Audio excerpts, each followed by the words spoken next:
Let Downtown Threads create a custom website to showcase all your school apparel. You pick the design and the garment, we do the rest. We will handle all the payments and cut you one check when the website is closed. Call today, 580-237-7060. Downtown Threads, proudly supporting all local high school athletes.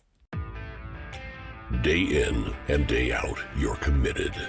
Every practice, every training, every game, every meet, you put in the work. Your fans may not see it, but you do. You have a story to tell, a personal brand, a career to launch, and an audience to connect with. Take control of your story with Athleon.co. You're doing the work. You deserve to benefit from it. Hello and welcome to the Squirtle Game of the Week. Mark Rogers and Lynn Shackelford here in Fairview tonight for second round of Class A playoff action. Fairview versus Crescent. Should be a good game tonight, Shaq. Yeah, I think it's got a chance to be a really good game. I think it's a really good matchup. I think football is a lot about matchups, and I think we got a good one tonight. Both teams have quarterbacks that I think are pretty good. They got some skill kids that are pretty good. I think it'll come down to who can run the ball probably the best and who can eliminate the big play or keep them at a minimum. Adam Dieselhorst is also with us tonight, and he is a celebrity in his hometown. Yes. And so maybe I don't see a third headset. No, we'll probably just we'll have to comment on how many handshakes he's had tonight, and it'll be significant. Significant for sure. Yeah, a lot of way back when conversations tonight. We got a great crowd on hand here. The home side is full. Visitor side, a lot of people have traveled up from Crescent tonight for this ball game. And Crescent, team that you're familiar with, played a couple of weeks ago, Shaq. What are their keys to be successful tonight? I think they're going to have to do a couple of different things. I think they're going to have to give Fairview a few different looks defensively. I don't think you can just play Bernard the same way. They're going to have an answer for number 21, Burris, and number 8, Martins, both wideouts for Fairview. They're 8s. The Martins kid's like 6'8". I mean, so they're going to have to. He's not really 6'8", but he's like 6'3", 6'4". I mean, he's a problem. And then I think Crescent's going to be. They're going to have to be able to run the football a little bit, limit Fairview's possessions, and when they get opportunities for big plays, they're going to have to hit them. We know a lot about Fairview, the defending Class A state champs. Jax Bernard is just one of the very best quarterbacks in the state of Oklahoma. Can throw the football with extreme accuracy and was just dazzling in warm-ups tonight. So we'll see how Crescent plans on defending that attack. Fairview won the toss, and they said, give us the ball. So they're going to get it here. Virtually no wind tonight. Little it's a beautiful, chill in the air. Yeah, but it's a beautiful night for playoff football. It's exactly what you'd like to have for this time of the year. Opening kick is underway. It's taken to the 7-yard line. And a hole opens up. A good return out to the 31 where Fairview will have it first and 10. Yeah, it's going to be interesting to see if Fairview runs Bernard tonight. I watched a few of their games and just talking to Coach Bernard, it's not something they've done all year, but I think it's something they can do. And this is the time of year where it's time to kind of do that if you need to. Yeah, so something they could absolutely go to if they needed to give a different look. Yeah. You're going to see Crescent's massive up front. There's not too many teams in Class A that are their size. Taking a shot right away. 2 tight ends and an incomplete pass on the first play of the game. I'm not sure they were on the same page right there. That ball, looked like he was on a post, and the ball was on a seam or a little bit outside the hash. So credit Coach Bernard, though. Might as well, why not take a shot first play of the game? See if you can really set the tone. You saw a little bit of the arm strength there. 2 tight end set on the first play. Fairview will be in a lot of different formations. Yeah, they do some jet sweep stuff with him too. So they're really good about finding ways to get Burris the football, especially in space, and he's a problem when that happens. Burris with a 7-yard gain, almost on cue, Shaq, as you called for the little reverse there. So 3rd down and 3 to go.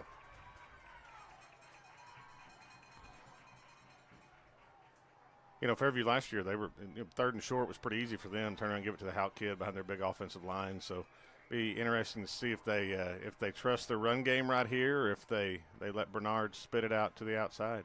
Man coverage. Looks like they're going to throw it. Pass is incomplete, overthrown for the intended receiver, and they're not afraid to throw the football to the sidelines. A luxury that not many football teams have with the quarterback Bernard is. No, that's a really tough throw for a high school kid. I mean, he's on the hash. He's throwing a 10-yard out route to the field. I mean, that's 35, 40-yard throw to pick up 7. So he can definitely make all the throws. He's also their punter, so you're going to have a plan for punt coverage, especially on 4th and 2.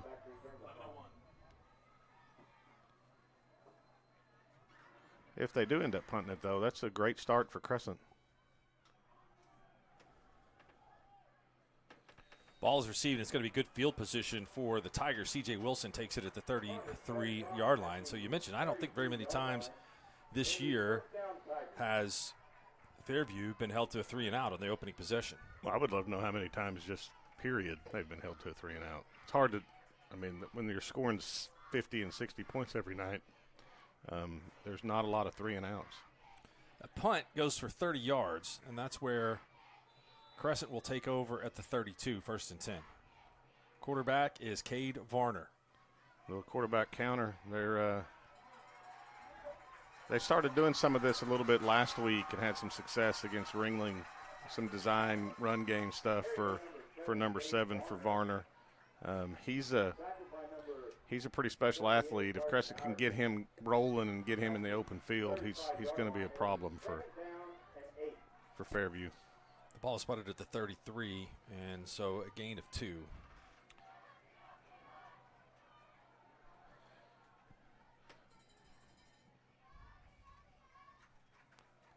Varner rolls out under some pressure, makes a man miss, and comes back. Got a nice block, and he's got players out in front of him. This is going to be trouble.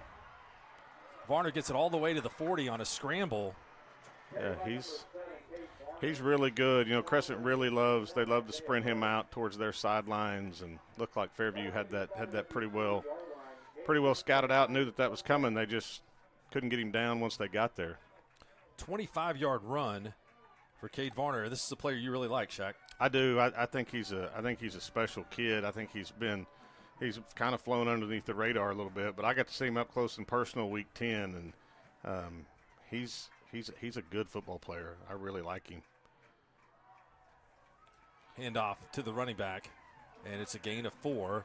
A good push up front, and that handoff goes to Tanner Rice, who spent some time playing quarterback. We had this Crescent team in the game against Miko in week 8 of the season. They played 3 different quarterbacks, but now it looks like they've kind of settled on Varner and moved some of the other players to different positions. Yeah, and they'll play Rice at quarterback a little bit still. When they get in their big heavy jumbo set, they'll put him at quarterback and split Varner out. And he's pretty good about kind of picking and choosing holes when they do that. But look for a little counter or maybe a boot here.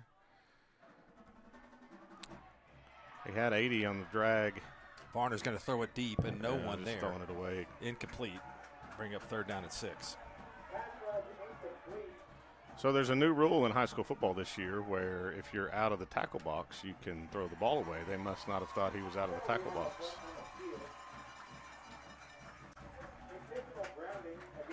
The Fairview sidelines were really lobbying for that call. Well, I thought that he got outside the tackle box and then came back in. I thought once you're out, but I'm going to agree with you on that. It did look like that he'd made a move out. The penalty and 5 yards and loss of down, correct? Yeah. Yep. Yeah, it is a loss of down. So it's now it's 3rd and went from 3rd to 6 to now you're 3rd and 16. So kind of a big play right there for Fairview.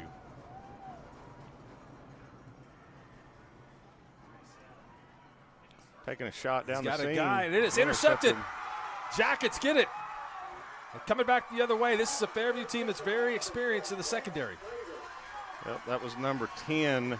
Brant Strader with the interception. He did a really good job just sitting in the middle of the field, kind of reading Varner's eyes and kind of baited him into that a little bit. That penalty was big. Put them in 3rd and long where they had to throw it 3rd and 6. You got a lot of options. You can run it, you can throw it, and kind of do what you want. But well, it's a Crescent team that loves to throw the ball deep. They really don't throw do. very many passes underneath, and so I think you can kind of scout that and expect to get it.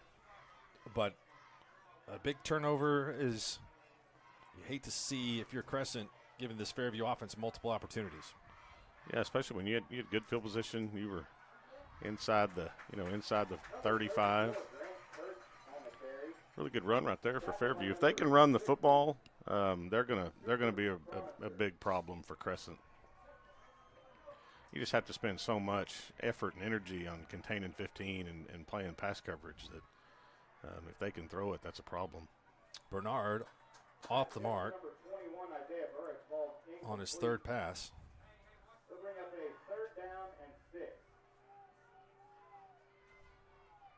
So far, Crescent's done a pretty good job in pass coverage, recognizing where Burris is, where Martins is. A little empty formation here. Looks like it's man free. They're going to bring some pressure. Yep, they're going to get to him. Number 80 for Crescent is a really good player. He's got a Chisholm Watson. He's got a motor that's pretty incredible. I talked to Coach Bernard before the game, and he talked about how they were even gonna try to chip him some on some pass protection. So 2 3-and-outs for Crescent defense. Well, assuming he punts it.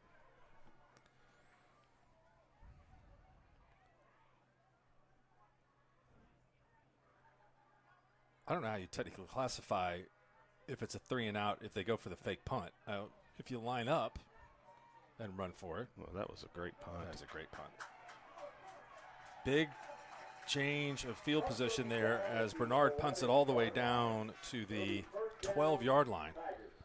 Yeah, I don't know why. I mean, if you're going to put a guy back there to catch it, might as well have him try to catch it. Yeah, what would you have to say to him when he came off the field?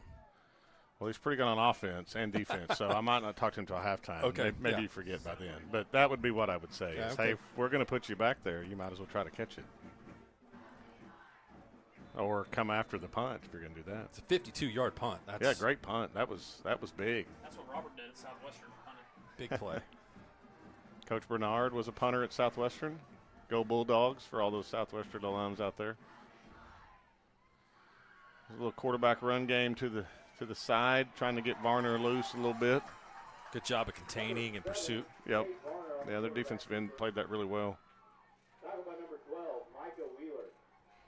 Gain of 1 brings up a 2nd down. You can kind of count if 80's in the backfield for Crescent, you're probably going to get some sort of quarterback run game, or you're probably going to get some sort of sprint out. They don't normally hand it off to him. 23's in the backfield, then it's a little bit different. But this looks like it might be some jet sweep to 23. You played against this team, huh? You know exactly what's happening.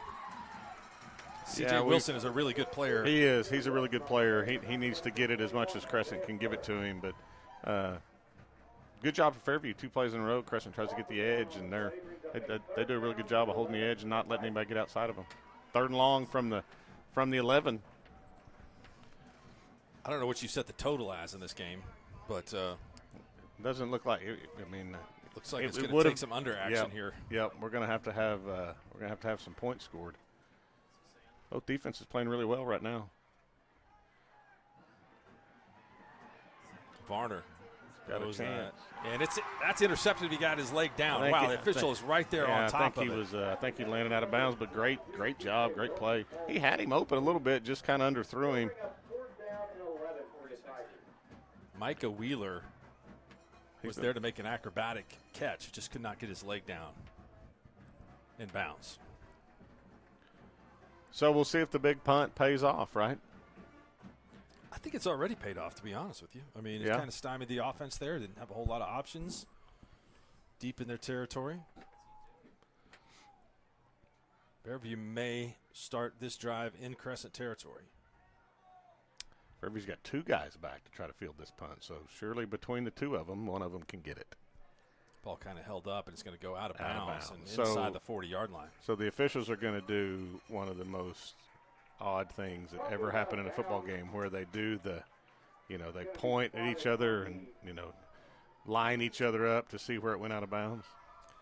I had that in. See, look at him. See how he's moving back up, and the guy, see the white hat like 45 yards away. He's like got it on an angle, and the ball literally landed like a yard out of bounds. Did it? Yeah, I trust you. I thought it was inside the 40. You're going to move this up to the 35? Yeah, Okay. but that's what I'm saying. I mean, you could see where it went out of bounds. It's not like he hammered it into the stands. I think it's like one of the deals the white hat gets to do, so he's not going to give it up. It's a 24-yard punt, so that's a net field position gain of 28 yards. That's a big deal. Yeah. So far, it looks like a huge deal. Crescent showed one thing, dropped to something else, brought a little pressure. Burris stopped. Physical defense, good tackling. Yeah, so you saw Crescent right there start. Looked like they were in a really run-heavy defense and bailed out of it at the end.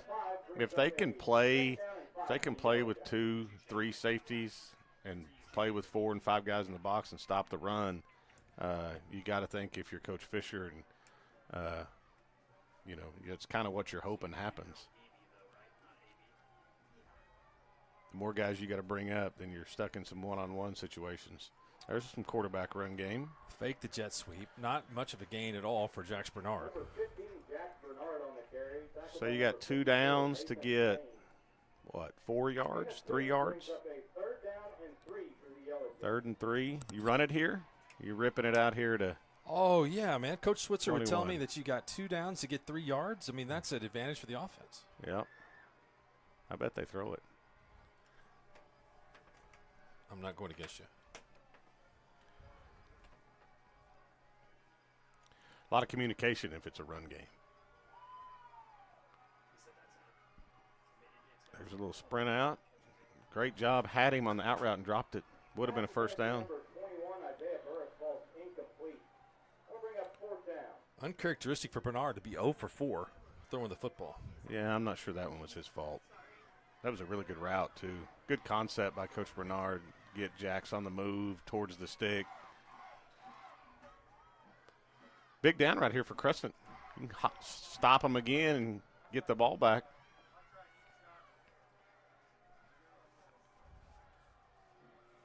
What do we think? Sprint out left. I think this may be a quarterback run. Quarterback run left. He's got a chance. Oh, great job. Yeah, that's illegal in high school football. You can't do that. To jump. Yep. It doesn't ever get called. Well, it's illegal to hurdle, right? Was he hurdling anyone or just leap? I think just leap in the air in general is kind of frowned upon. But, hey, good for him. Bernard with the 5-yard run picks up the first down. First of the game for Fairview. First of the game by either team. Yep. Well, except for Crescent had the big Varner run. They had the big run. Looks like Crescent's playing a little too high. Brought some edge pressure. Great call on the screen. Good job. Well, it's still a decent gain for a play that wasn't blocked very well. No, the Watson kid's over there. Crescent did a good job sniffing that out on the backside. You would have thought that would have been a lot better play for them, but good job by Fairview. Now you're 2nd and short. You got inside the 20. You got a lot of options here. You got one-on-one with 8 down here at the bottom. I wonder if they take a shot.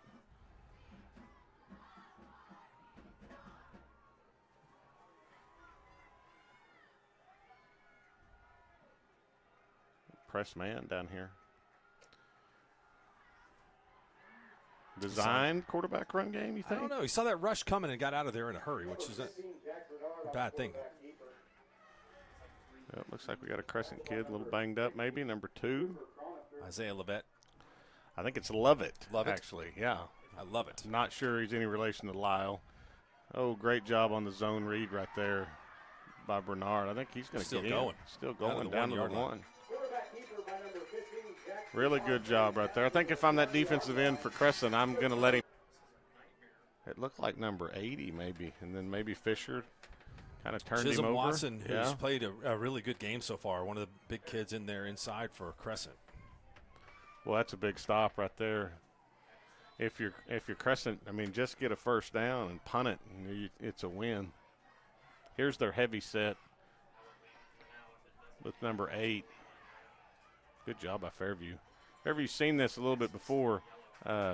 Hooker kind of does some stuff like this, so they should have a little bit of a plan for it. You know, it's not something you get every week. You know, so if this was the first time you were to prepare for it, sometimes you kind of have to feel it out a little bit. But Crescent's probably got about 700 pounds of high school kids. Yeah, it's a big team, a big physical football team. Coming right at you. Counter? Yep. Good job right there. Great job by Crescent. I haven't really seen much of that out of that formation. But the Rice kid's pretty good. He's pretty good in this kind of. He's really patient, really good about finding a hole and kind of getting up in there. I was impressed with him in the Minko game. He didn't play behind.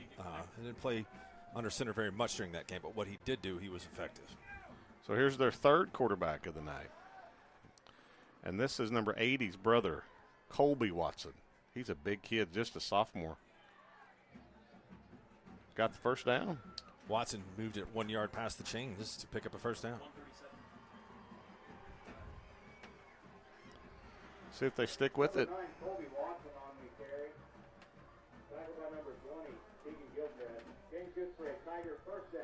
If you're Crescent right now, one of the great things you got going for you is Fairview doesn't have the ball. Well, and another thing is you move it out of the shadow of your goal line after having a 22-yard punt. There's open territory. Great job. Nice Big run. hit, but there was a nice run on the counter. Yep. Back to Tanner Rice. Or is that Watson? That's Watson, I think. He's a big kid.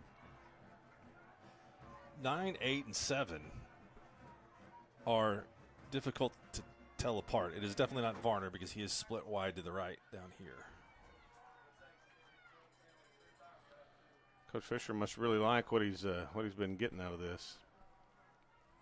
Try to get 3 every time is a win. Nice little cutback. Got 2. If you're Fairview and you can get them, out of this, get them back into some of their spread stuff, it seemed like they were having some, harder time moving it aside from the one just kind of scramble that Varner had. They'll do some stuff out of here, too. If you fall asleep, they'll pump the fade to Varner. They'll do some jet sweep stuff with 23. There's counter again. That's a good job by Crescent. He's able to get loose. Yeah, they're almost a man short on that side, especially when they pull. And that's the thing, one of the reasons why this is such a difficult thing is they've got 2 linemen basically lined up behind the guard and the tackle, so they just pull them and stay solid on the front. And so if you're Fairview, you gotta add a hat to that side when that happens, or you're going to be a man short. Looks like they will talk about things here at the end of the first quarter and try to make some adjustments. It's been a defensive battle so far. Crescent moving the football, picking up some first downs. We'll take a break, come back with the start of the second quarter here on the Squirtle Game of the Week. When your business is agriculture, you want a bank behind you that doesn't cut and run at the first sign that there will be some tough times ahead. There are good years and there are always bad years. At Farm Credit of Western Oklahoma, we're here for them all. Agriculture, it's the backbone of our local community. We believe in it. We invest in it. We're here for the long haul. If you're in agriculture, it's time to let Farm Credit of Western Oklahoma make your best even better. Contact a loan officer today. Farm Credit of Western Oklahoma, the area's leading lender in agriculture. Alva State Bank and Trust Company. Older than Oklahoma. Big enough to serve you and small enough to know you. We've been around since 1901, proudly serving the communities of Northwest Oklahoma and Southern Kansas. We're making banking easy. Whether you're at home, in the office, or waiting for the next quarter to start, our online or mobile banking options help you to juggle busy schedules and financial needs. So stop by and see us at any of our locations in Alva, Burlington, Freedom, Enid, and Kiowa, Kansas. We plant roots where others have branches. Equal housing lender, member FDIC. Alva State Bank. All right, full disclosure, I just put a couple of nerds gummy clusters in my mouth. So, Shaq, you may have to do some talking. I can carry this for a minute if I had need a text sent to me last night, and I swear this is true. About 3 years ago, somebody brought me a big thing of candy, and there was some Nerds gummy clusters in there. And let me tell you, these are so much softer than the ones that I had last night at the house. Probably lucky not to lose a tooth. But they were delicious. Maybe you had to suck on it for a minute. Yeah, I don't think I was going to help. Yeah. They're really good. I apologize. I'll refrain from more till halftime when I go get some more Mark Rogers bars. Yeah. Great hospitality here at Fairview. Miss Antoine, teacher here. I believe your student council group is going to be honored at halftime, but brought some great food. Crescent's found something here that's working. As Heavy said, is got Fairview a little bit reeling right now. They've done a really good job too of not just they've attacked all parts of it. First play of the quarter, they pull both of them around the outside and run a little outside like a pin and pull scheme, and they come back and run a double ISO scheme. There's kind of their pin and pull scheme again. Well, again, at times I think that Crescent can hit some deep shots, but it's not necessarily their most efficient offensive game plan. If they can control the line of scrimmage, this is going to be an issue tonight, clearly for. Well, and they're huge. I mean, they're so big. I mean, one of their biggest kids is the Fisher kid. He's playing fullback right now. And he really is. He's a fast player. He's elusive. A good stop there to get this in a third and kind of a medium situation. Yeah. So now if you're Coach Fisher, you got like you said, Coach Switzer, you got 2 downs to get 4 yards, 3 yards. They're bringing the Watson kid back in, who seems to be a little bit like their short yardage quarterback.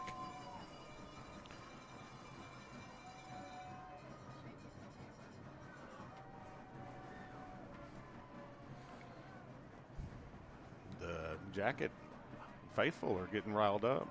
Well, it stopped him right short of it. They're going to make it at least have to earn it here on 4th down. But that was a lot of good contact going on out there. A lot of hitting from the secondary and solid physical running. Yeah, Fairview secondary is going to have to start creeping up and kind of get in the fight a little bit if they're going to be able to get Crescent out of this. But it's working great for Coach Fisher and the Tigers right now. Keep the ball away from Fairview, chew up 3 yards, 4 yards. Crowd's really coming to life.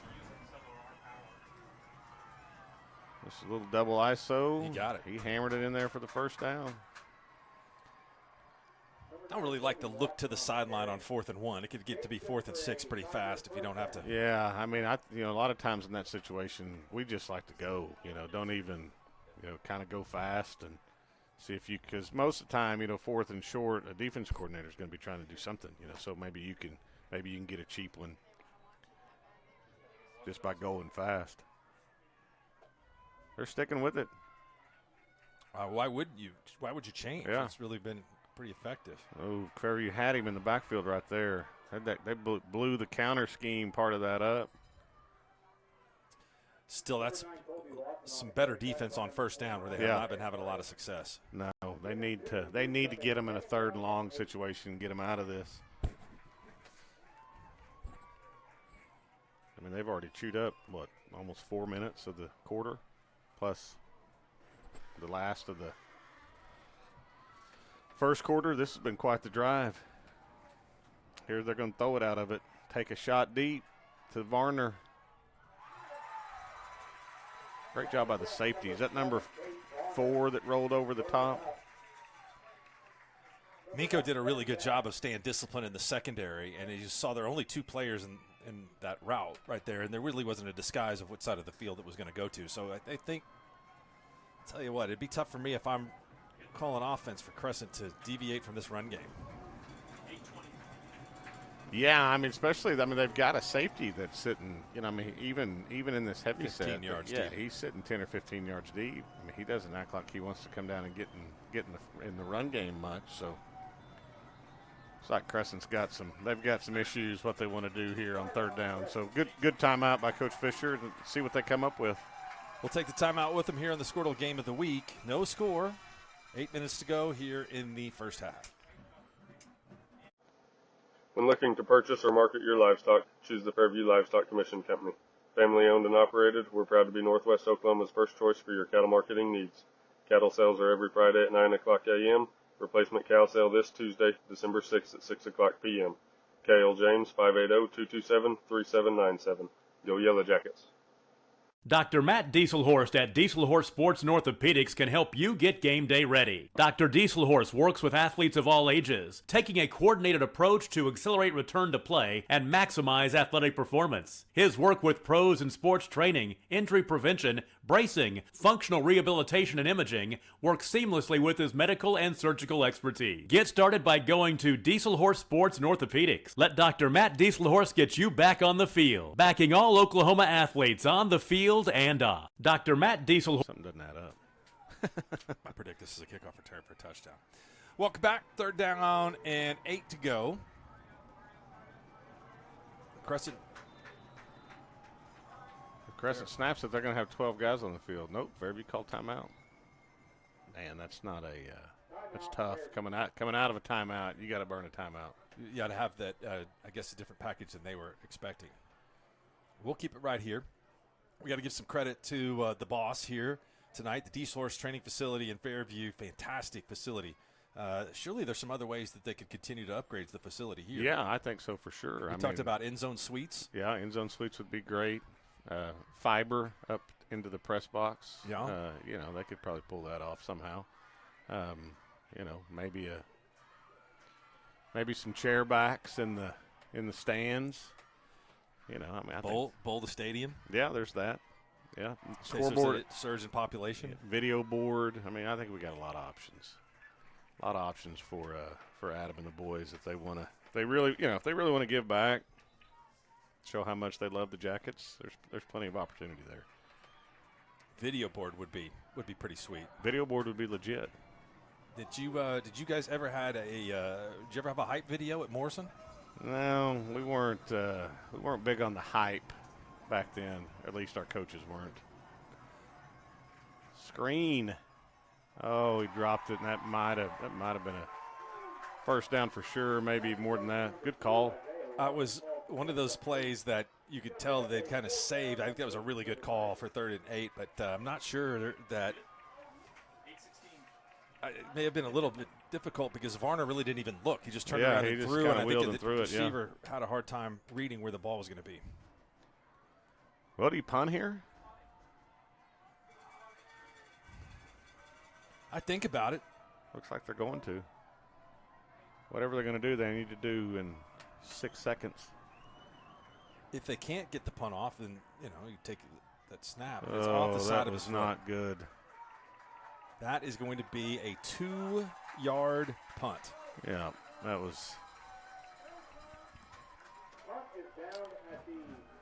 So far in this game, Fairview continues to absorb the body blows. Yeah. And haven't taken a knockdown so far. Pretty good shape. No, and when they've moved it a lot easier than Crescent has. So you kind of get the feeling like they're 1 or 2 snaps away from maybe hitting something. Bernard being rushed from the backside. He's able to get free and throws it across the middle. A little bit of a dangerous pass, but it's good for a gain of 10. Well, let's see. We'll mark him out a little earlier. Did he drop the flag? He's got it in his hand. I think so. I don't see the flag on the field, but they got it. Looks like this one's going to come back. Now he dropped it. Ineligible pass. Had a nice talk with the officiating crew before the game, but the flag has been difficult to throw. I think in the other penalty tonight we didn't really see the flag. Yeah, and some of them, they get juiced about throwing the flag. I mean, it's, how far or high can I throw it? That's a loss of down, too, so 2nd and 15.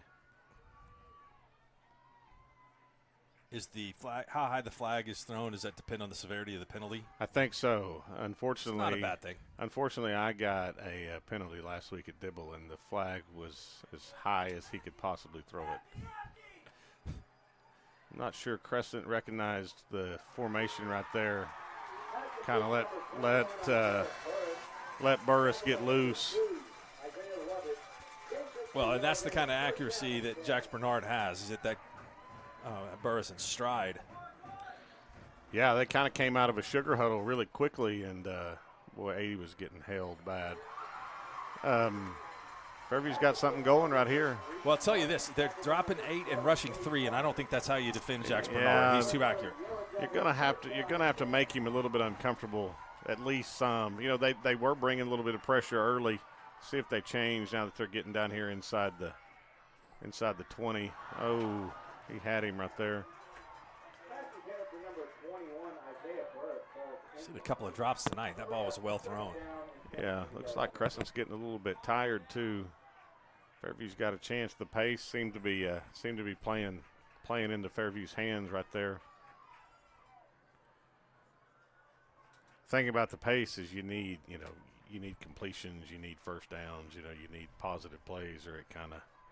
This is kind of interesting how they'll do this. Get in the sugar huddle and come out and make Crescent have to line up in a hurry.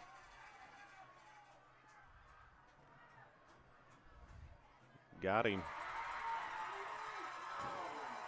It's really good. Vicious hit by Fisher there at the last, or excuse me, Wilson. They did a good job of holding on to the football.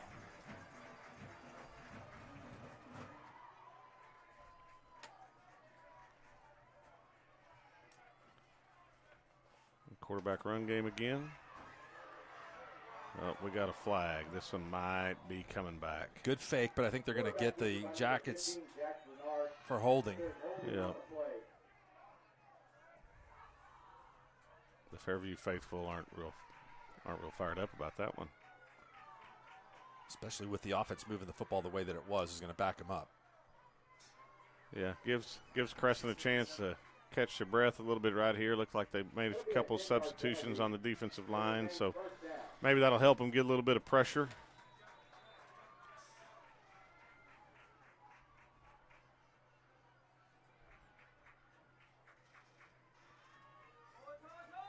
Well, they moving way back. Yep, 1st and 20.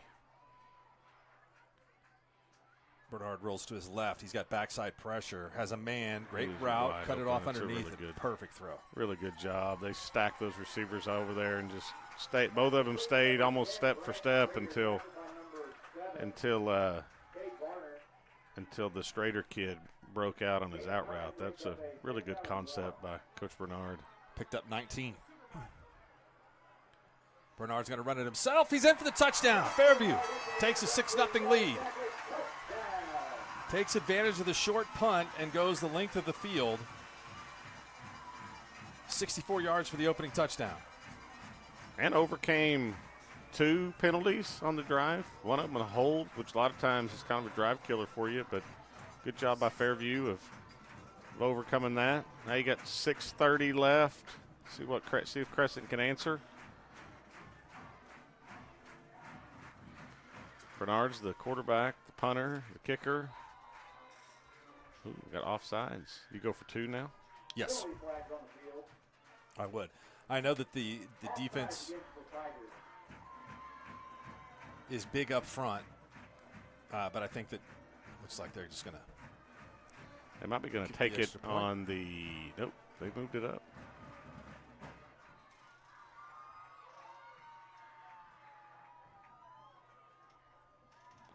Declined it. What goes into the thinking of declining the penalty? I don't know, unless it's just kind of a muscle memory thing, like the ball's on the 10. This is where I kick from. If we move it up, then I don't know. That would be my only thought process behind it. It was almost blocked. Yeah. The kick is good, though. Jax Bernard puts Fairview on top of this one, 7-0, 5 minutes and 30 seconds to go here in the first half. We'll take a break, come back with the kickoff here on the Squirtle Game of the Week.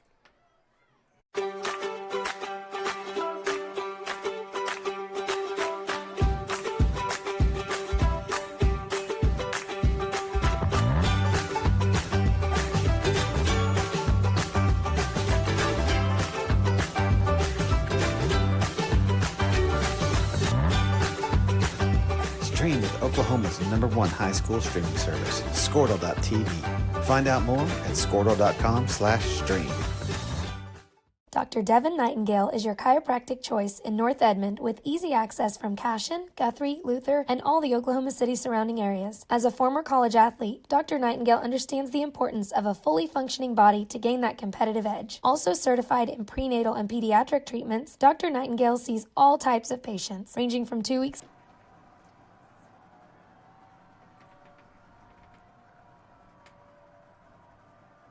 So I guess Fairview's still doing they don't tee the ball up, just lay it on the ground. I loved that last year for this reason. It's an extremely effective way to kick off, as no one knows where the ball's going to land. Including Fairview. Yeah. But pretty good field position if you're Crescent. Get the ball on the, 36? Seems like it's hard to return one of those missiles. I just. Well, there's no way that I would guess anyway. It would be really, really hard to scheme a return, other than just everybody go try to block somebody. But you're going to eliminate any kind of wedge or wall or reverse or anything like that for sure. And hey, it's been working for him. If it's not broke, don't try to fix it. So it looks like they're back to their spread stuff with Varner at quarterback. They got some press man down here at the bottom if they wanted to take a shot. He snuck a guy out of the backfield and well executed. Not even a screen, just snuck him out. Good job. There's Wilson. You talked about getting the ball in his hands. That was a good plan. And pass was well executed from Varner. Yeah, I think he's a kid that needs to touch it 15 to 20 times. I think so far he's touched it. I think that's his second time. Earlier in the year, he was their run game pretty much. Ran a bunch of counter with him, which we might get here. Quarterback counter. First time into Fairview territory, and that play goes nowhere. Stopped for no gain. So it's just counter right for the most part. Like they don't really run much counter the other direction. And I don't know if it's, their guard and tackle on that side aren't as good as pulling or. So if you're Fairview and you're disciplined and you read your guard and tackle, you can play that pretty well. Defensive ends from Fairview tonight have done a really good job. Number 7, Winans, has done a really good job. Been a position of strength for him the last couple of years. Yep, good job there. Now you're 3rd and long if you're Crescent.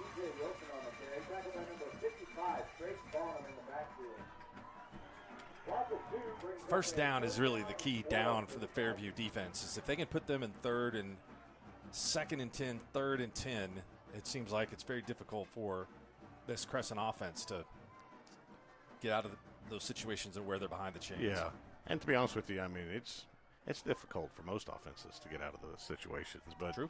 But it has been for Crescent, especially tonight. They've struggled a little bit. Looks like they're going to bleed this thing down and take a timeout and try to figure it out. Had a couple of plays, that screen pass that was dropped and then that nice pass to Wilson. Let's see what Coach Fisher comes up with here on this important 3rd down and 10. We'll take a quick break, come back with more here on the Squirtle Game of the Week. Old to 97 years old. We offer conservative treatments to get you back in the game, whether you're a weekend warrior or a professional athlete. So give us a call at 405-471-5565 for a free consultation today.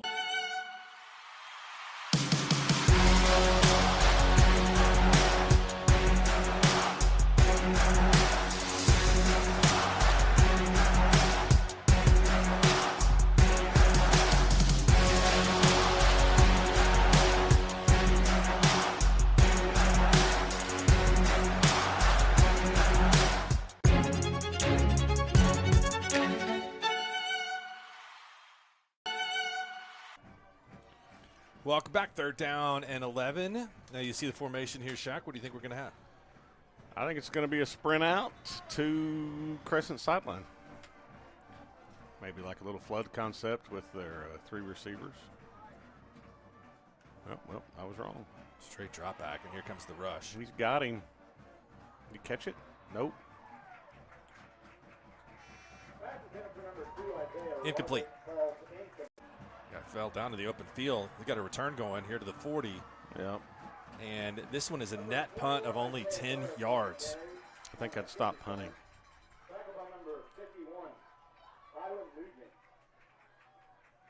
And Fairview's offense really had a lot of momentum in their last drive, and they pick it up here with 4:33 to go in the first half at the 43-yard line with really good field position. Yeah, that's a big series for Crescent's defense. Crescent gets the ball to start the second half. If you can, if you can get a stop here, and even if you just get out of the half on offense, go in down 7-0. There goes Burris, who's really fast. He kind of stumbled a little bit right there. That might have been a lot more.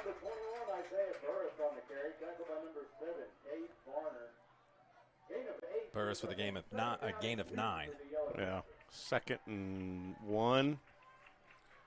Got a lot of options on 2nd and 1. Well, they're getting a tremendous push up front on Crescent's defensive line. That push gained 3. Bernard gets it to the 46-yard line for a first down. Yeah, I mean, hats off to Fairview's offensive line. I mean, they're probably half the size of Crescent's defensive line, and they're just shoving them off the ball right now.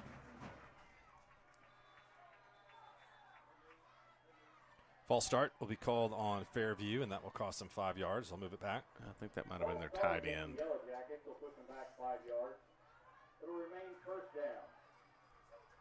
So, number 63, does he have number 63 on the front of his jersey and 7 like on his sleeves? That's Elijah Winans.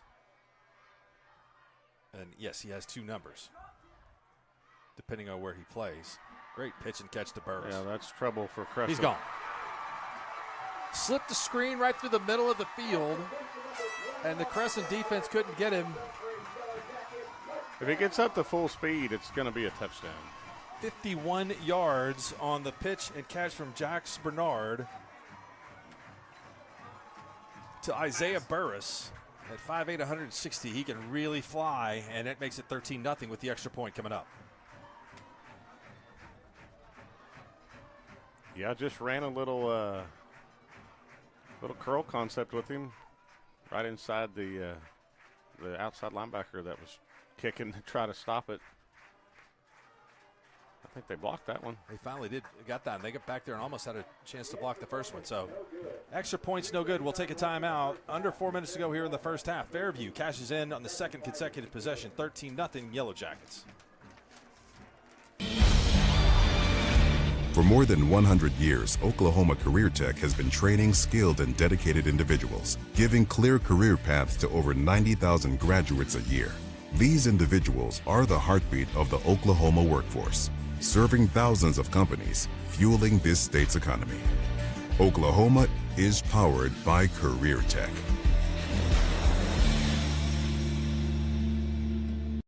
Wiggins Auctioneers is a full-service auction company well-versed in selling farm and range land, minerals, commercial and residential properties, as well as equipment, estate, and trust liquidations. In order to better serve our clients, Wiggins Realty offers conventional for-sale listings as well as buyer representation. Whether buying or selling, auction or conventional, we want to be your trusted company.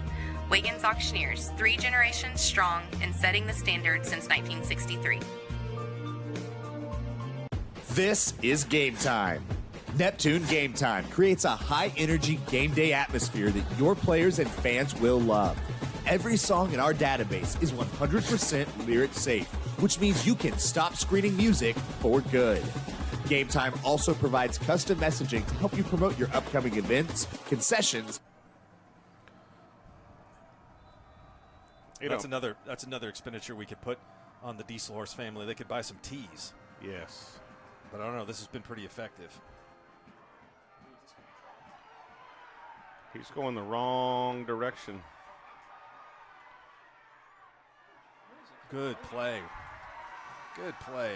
So he fielded, what is that, probably a 15-yard loss on the kickoff return? Yeah, and that was coming up to make the tackle for Fairview was Micah Wheeler. So here's one of the interesting things that Crescent's doing on kickoff return is I'm going to guess 20 is not their normal return guy because all their skill kids are all on the front line, because – right, you don't expect it to make it back that far. Right, you almost feel like it's going to be like an onside kick situation, but both times it's gotten through and gotten back to their backline guy who, that time was number 20. Well, this has really worked out. Who's a freshman, Braylon Babb.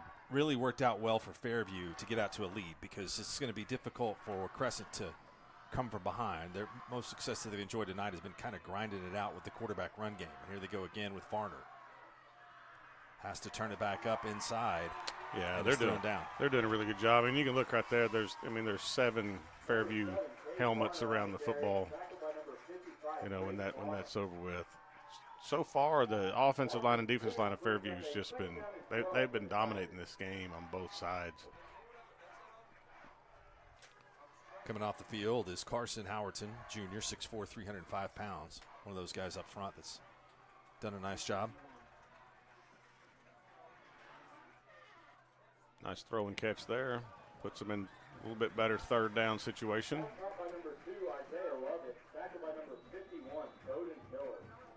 Timeout Fairview. Coach Bernard's thinking he can get a stop here, get the ball back. Love it on the reception. We'll take a break with him here. 2:41 to go. Crescent facing a 3rd down and 5.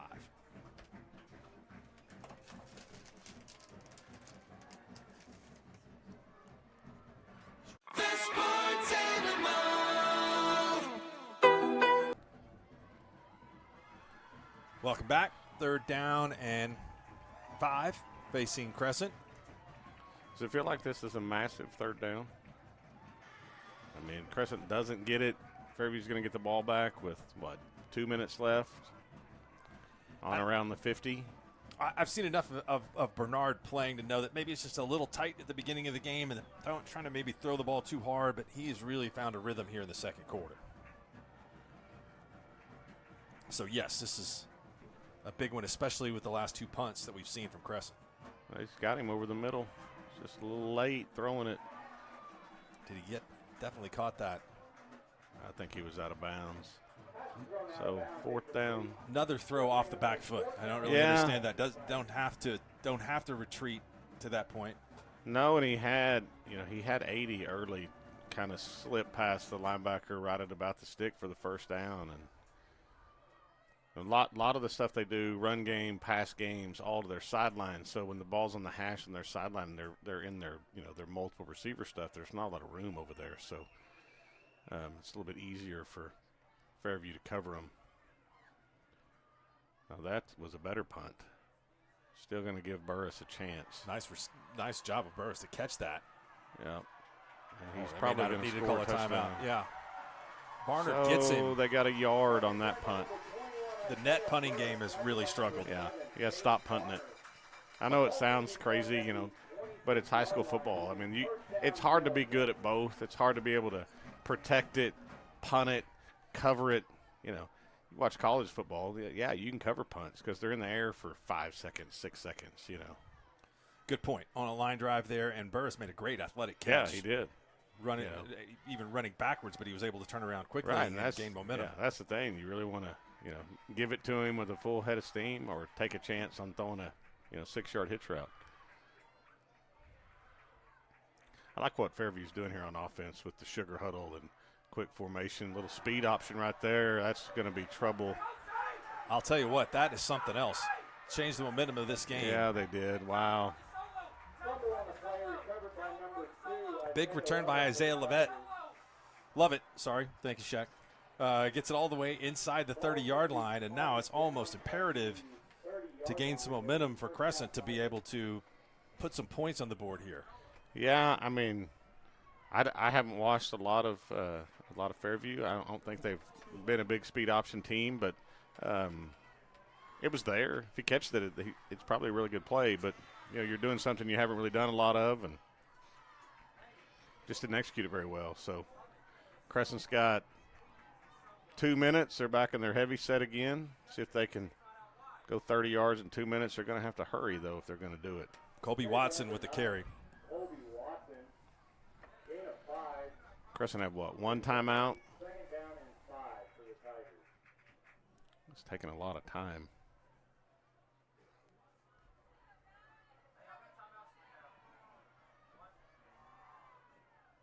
A lot of time.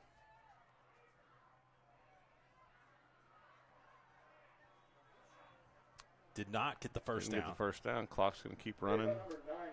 So you still got a minute 30.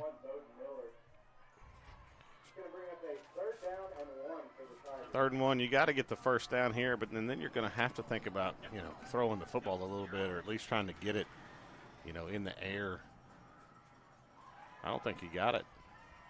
Maybe he did. Looks like the FAR officials spotting him past the first down.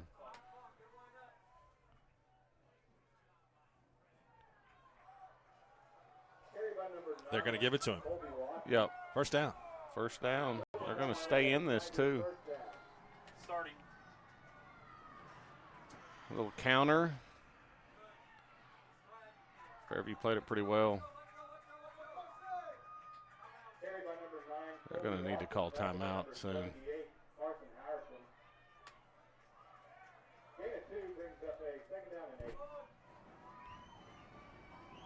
If you don't get a first down here, you have to call timeout.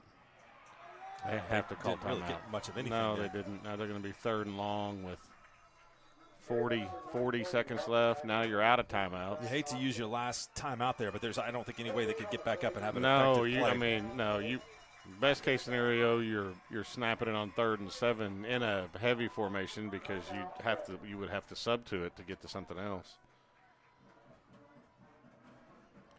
See the scroll going across the top of the screen. Alva with the lead in Kingston. That is a heck of a bus ride there. That is a heck of a bus ride. I think it's every bit of 6 hours. Is it really? I think it has to be, right? You got to go an hour if you're Alva to get to I-35. You got 2 to an hour and 45 to Oklahoma City, and another 2. Yeah, I think we can agree it's not close. 5 hours. It's not like going to Blackwell. Not for Alva. No. It's a pretty short trip. We've got some crazy 8-man games going on tonight, especially in Class B. See, a lot of these games are very, very close. Do you ever remember a year in which one district champion did not lose in the first round of the playoffs? I don't. You mentioned that on the show the other day, and that was kind of surprising. They're going to stay in the heavy set. Looks like they got a little reverse pass, which is covered. And he almost caught the ball. Wow. That ball hit him right in the chest. Should have probably been intercepted. We've talked about it before. Just great discipline by the secondary of Fairview. It's a one-person route, and they're all over it. That's double coverage. I mean, they weren't fooled at all. I mean, if you're going to do that, coming out of a timeout is probably not the best time for it on 3rd and 7. Maybe you do that on 2nd down, and you got a way better shot. But now you're going to have to. They're going to stay in this and let the sophomore quarterback deal this one on another 2-man route. He needs to throw it. It falls down, and hopefully he's okay. That looked like a. Yeah, I mean, Crescent sent 2 out, and Fairview sent 5 back to cover. That was the fastest signal of infraction I've ever seen. They're calling it unsportsmanlike on the player going by who's standing over him. Well, he pointed both directions. Did he mean to point Fairview? But it's after the play, right? Dead ball, unsportsmanlike, so it's still going to be Fairview's ball. No, not if it'll make up the first down. Well, not if it was after. If he didn't get the first down, he was dead. It's after the play. I still think it's going to be Fairview's ball.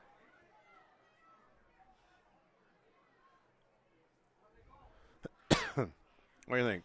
Spit it out to 21 and see if he can make it interesting. I mean, I am. Take a shot. Really? Yeah, why not? I tell you what, I like to be a riverboat gambler, but I think go to half. Just be happy. You got a 13-0 lead here, and an offense that's going to have a hard time putting some points on the board. Oh, come on. See, you're a different coach in the booth than you are on the sidelines. I would have taken a shot with 21. Yeah, all right. Yeah, he's fast. I mean, they make a big play. But, look, listen, I mean, it's 13-0. You don't want to get a sack fumble down there. Then people will be talking about you calling in on the radio show saying that you need a new coach. We're going to have a special presentation coming up here at the beginning of half. Let's talk about the first half. Really two drives that the Fairview offense got going here in the second quarter were impressive. Yeah, they kind of they had some momentum right there at the end of the half. They probably were wishing halftime didn't actually happen.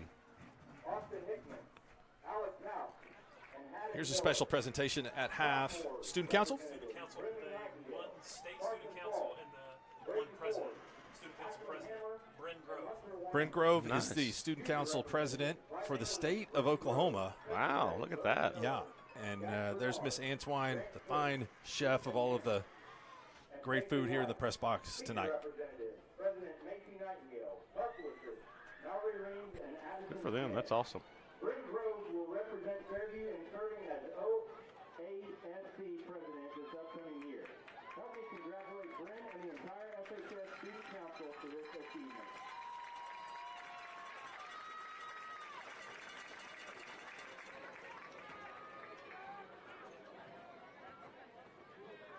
Kid Drug is second to none in Northwest Oklahoma. We are known for our beautiful home and holiday accessories, women's fashion, toys, candles, expansive kitchenware, and pampering bath and body lines. We offer lovely bridal and baby registries. Come experience our old-fashioned soda fountain treats, including the best malts and shakes you've ever tasted. Our pharmacy has been serving the Fairview and surrounding areas for more than 30 years. We accept most third-party insurance and have a complete line of over-the-counter medications, prescription drugs, and durable medical goods. So come see us at Kid Drug, 8:30 a.m. to 6 p.m. Monday through Friday, and 8:30 to 3 p.m. Saturdays. Farmers and Merchants National Bank is Fairview's hometown bank, serving you, committed to providing the Fairview area with the latest in banking services and convenience. Farmers and Merchants is a locally owned and operated bank, eager to serve your personal and professional banking needs. With a pledge to exceed the expectations of their customers, the staff is confident in their ability to provide you with an exceptional banking experience. Farmers and Merchants National Bank in Fairview, member FDIC, equal housing lender. Ready to get back in the game? Great news! The movement experts at Physical Therapy Central can help you find relief and results and keep you off the sidelines. With over 30 convenient locations across Oklahoma City and beyond, contact PT Central today at ptcentral.org to see a physical therapist. Why be a ranger? At Northwestern, with small classes, you can be seen. With over 40 programs from business to nursing, you can be career-driven. With a campus home away from home, you can be independent. With over half our students graduating without student loans, you can be debt-free. And with a mosaic of cultures, you can be you. Northwestern, success lives here. The High Plains Insurance Agency takes pride in keeping up with many changes in the crop insurance industry and keeping their insurers informed of these changes. The goal is to help each farmer customize their crop insurance to meet their needs. Thanks for your continued business, and remember, call Amy, Carissa, or Danny at High Plains Insurance in Medford and Loyal at 580-395-2447 or toll free at 1-800-346-4056 for a quote today. So, not real big on paying bank fees? Well, that's okay. It means you're smart with your money and you know how to get a good deal. You're a credit union kind of person, and Communication Federal is your kind of credit union. In fact, Pay Me Checking puts real money right into your account every time you use your Visa debit card, online or in stores. Pay Me Checking, the free account that pays you, only from Communication Federal Credit Union. At Maples Nixon Diesel Horse, we've helped a lot of people, and our goal was to treat each and every person like a friend. And as a friend, we've got your back, always. We understand what you're going through. Being lawyers is what we do, but it's not all that we are. We care. We'll stand beside you throughout the entire legal process, not just as lawyers, but as your friends. We are Maples Nixon Diesel Horse, and we are here to help. Jensen's of Fairview is celebrating 91 years. Currently, special pricing and financing available on select GMC and Buick units in stock. Hurry, as these units and offers won't last. Jensen's, the best prices in Northwest Oklahoma on your new and used vehicles. So come see why generations of customers have been choosing Jensen's to serve their automotive needs. Same family, same business, same location for 9 decades. Go Jackets!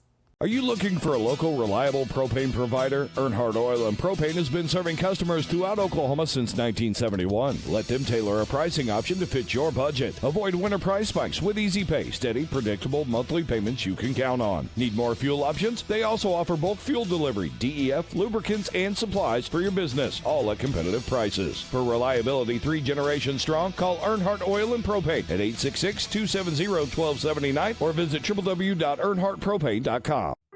Anger, anxiety, worry, and disbelief, these are normal emotions to feel with an unplanned pregnancy. You have options, and you are not alone. Hope Pregnancy Center in Alva is a safe, confidential, and compassionate place to land. Hope offers free pregnancy testing and ultrasound, and you will be provided education for all your options. Remember, you aren't alone. We can help with hope. Visit thinkimpregnant.org. That's thinkimpregnant.org. Is your school or booster club looking for ways to fundraise? Let Downtown Threads create a custom website to showcase all your school apparel. You pick the design and the garment, we do the rest. We will handle all the payments and cut you one check when the website is closed. Call today, 580-237-7060. Downtown Threads, proudly supporting all local high school athletes. Day in and day out, you're committed. Every practice, every training, every game, every meet, you put in the work. Your fans may not see it, but you do. You have a story to tell, a personal brand, a career to launch, and an audience to connect with. Take control of your story with Athleon.co. You're doing the work. You deserve to benefit from it. When your business is agriculture, you want a bank behind you that doesn't cut and run at the first sign that there will be some tough times ahead. There are good years and there are always bad years. At Farm Credit of Western Oklahoma, we're here for them all. Agriculture, it's the backbone of our local community. We believe in it. We invest in it. We're here for the long haul. If you're in agriculture, it's time to let Farm Credit of Western Oklahoma make your best even better. Contact a loan officer today. Farm Credit of Western Oklahoma, the area's leading lender in agriculture. Alva State Bank and Trust Company. Older than Oklahoma, big enough to serve you, and small enough to know you. We've been around since 1901, proudly serving the communities of Northwest Oklahoma and Southern Kansas. We're making banking easy. Whether you're at home, in the office, or waiting for the next quarter to start, our online or mobile banking options help you to juggle busy schedules and financial needs. So stop by and see us at any of our locations in Alva, Burlington, Freedom, Enid, and Kiowa, Kansas. We plant roots where others have branches. Equal housing lender, member FDIC. When looking to purchase or market your livestock, choose the Fairview Livestock Commission Company. Family owned and operated, we're proud to be Northwest Oklahoma's first choice for your cattle marketing needs. Cattle sales are every Friday at 9 o'clock a.m. Replacement cow sale this Tuesday, December 6th at 6 o'clock p.m. K.L. James, 580-227-3797. Go Yellow Jackets. Dr. Matt Dieselhorst at Dieselhorst Sports and Orthopedics can help you get game day ready. Dr. Dieselhorst works with athletes of all ages, taking a coordinated approach to accelerate return to play and maximize athletic performance. His work with pros in sports training, injury prevention, bracing, functional rehabilitation, and imaging works seamlessly with his medical and surgical expertise. Get started by going to Dieselhorst Sports and Orthopedics. Let Dr. Matt Dieselhorst get you back on the field, backing all Oklahoma athletes on the field and off.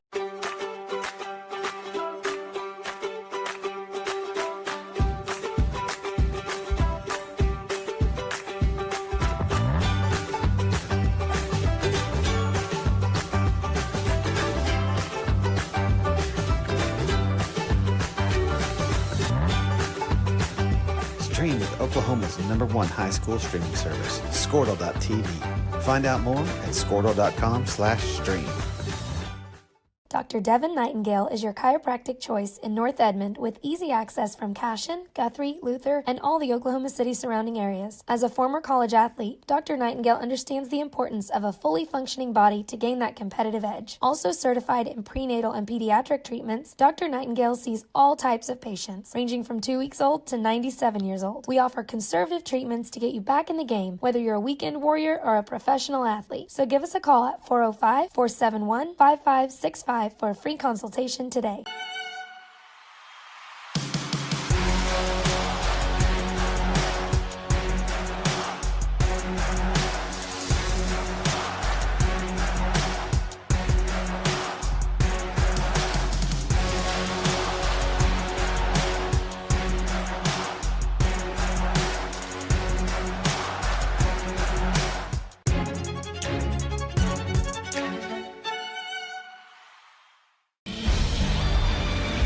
For more than 100 years, Oklahoma Career Tech has been training skilled and dedicated individuals, giving clear career paths to over 90,000 graduates a year.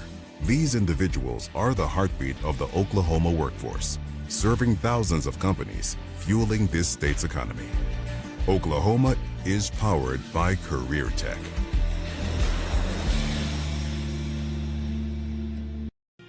Auctioneers is a full-service auction company well-versed in selling farm and rangeland, minerals, commercial and residential properties, as well as equipment, estate, and trust liquidations. In order to better serve our clients, Wiggins Realty offers conventional for-sale listings as well as buyer representation. Whether buying or selling, auction or conventional, we want to be your trusted company. Wiggins Auctioneers, 3 generations strong and setting the standard since 1963. This is Game Time. Neptune Game Time creates a high-energy game day atmosphere that your players and fans will love. Every song in our database is 100% lyric safe, which means you can stop screening music for good. Game Time also provides custom messaging to help you promote your upcoming events, concessions, and event-specific announcements. And it gives you the opportunity to sell sponsorships on your station that will generate revenue for your athletic department. Amp up your game day with Game Time.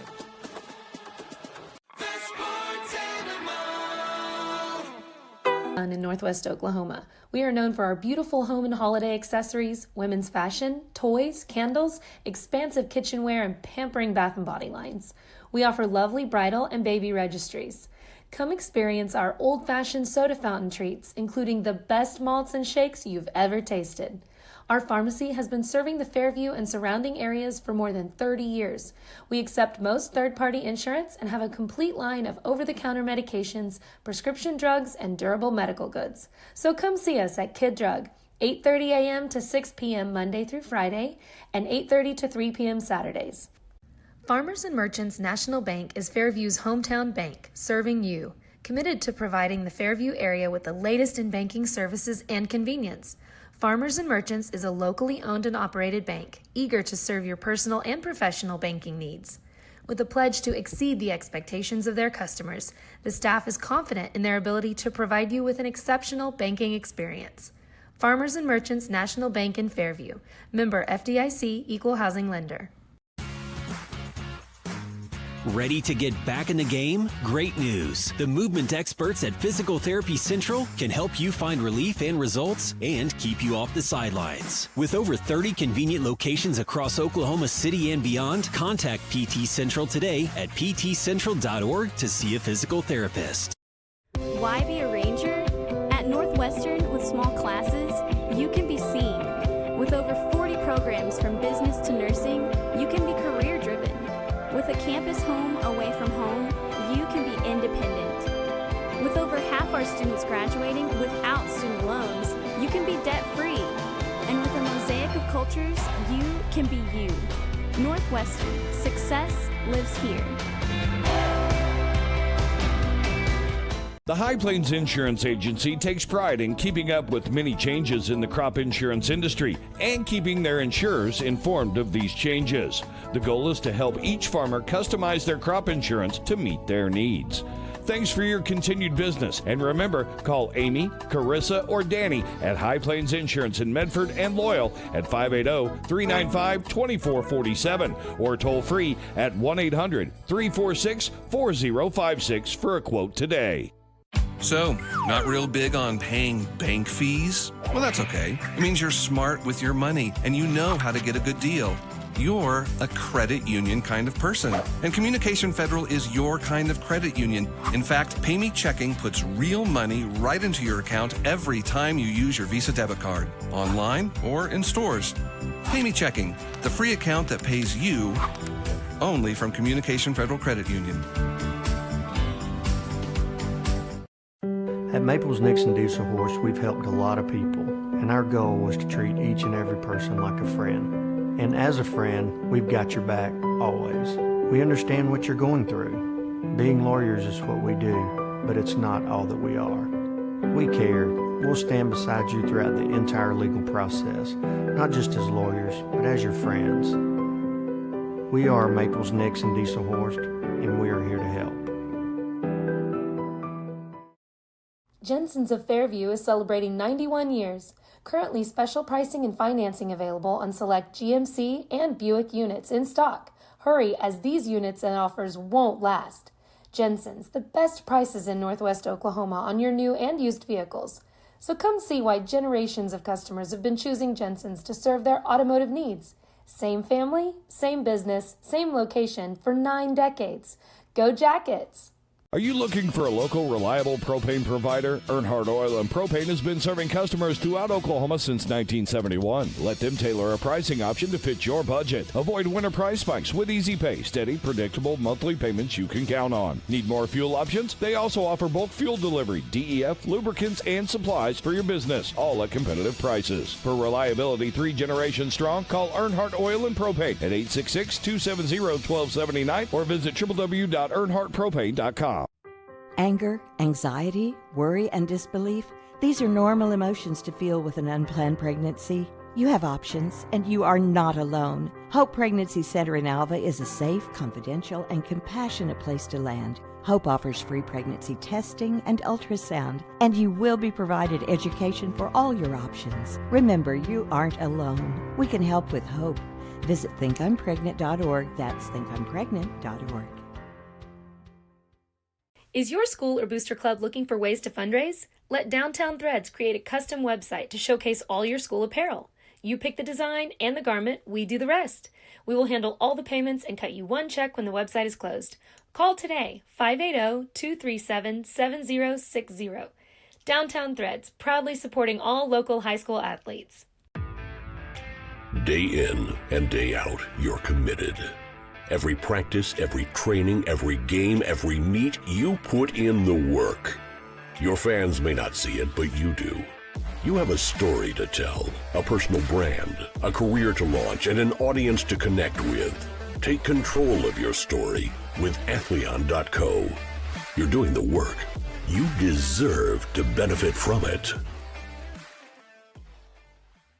When your business is agriculture, you want a bank behind you that doesn't cut and run at the first sign that there will be some tough times ahead. There are good years and there are always bad years. At Farm Credit of Western Oklahoma, we're here for them all. Agriculture, it's the backbone of our local community. We believe in it. We invest in it. We're here for the long haul. If you're in agriculture, it's time to let Farm Credit of Western Oklahoma make your best even better. Contact a loan officer today. Farm Credit of Western Oklahoma, the area's leading lender in agriculture. Alva State Bank and Trust Company, older than Oklahoma, big enough to serve you and small enough to know you. We've been around since 1901, proudly serving the communities of Northwest Oklahoma and Southern Kansas.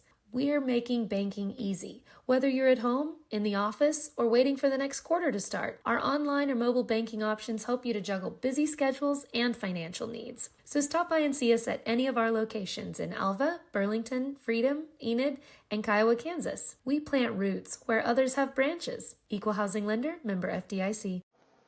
When looking to purchase or market your livestock, choose the Fairview Livestock Commission Company.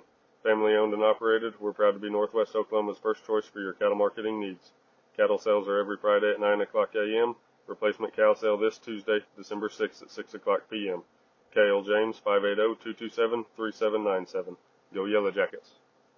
Dr. Matt Dieselhorst at Dieselhorst Sports and Orthopedics can help you get game day ready. Dr. Dieselhorst works with athletes of all ages, taking a coordinated approach to accelerate return to play and maximize athletic performance. His work with pros in sports training, injury prevention, bracing, functional rehabilitation, and imaging works seamlessly with his medical and surgical expertise. Get started by going to Dieselhorst Sports and Orthopedics. Let Dr. Matt Dieselhorst get you back on the field, backing all Oklahoma athletes on the field and off.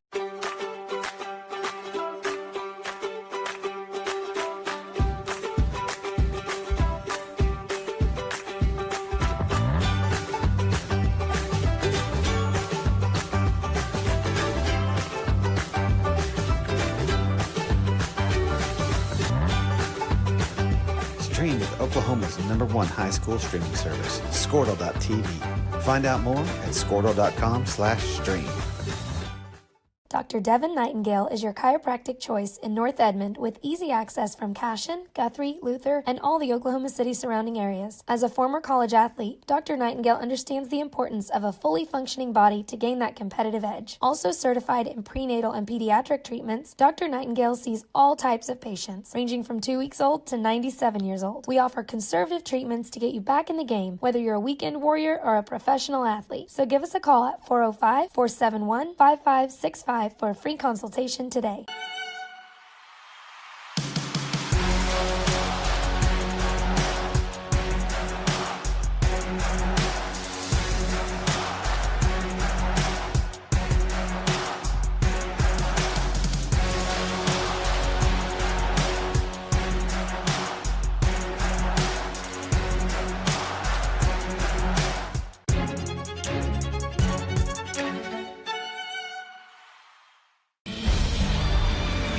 For more than 100 years, Oklahoma Career Tech has been training skilled and dedicated individuals, giving clear career paths to over 90,000 graduates a year. These individuals are the heartbeat of the Oklahoma workforce, serving thousands of companies, fueling this state's economy. Oklahoma is powered by Career Tech.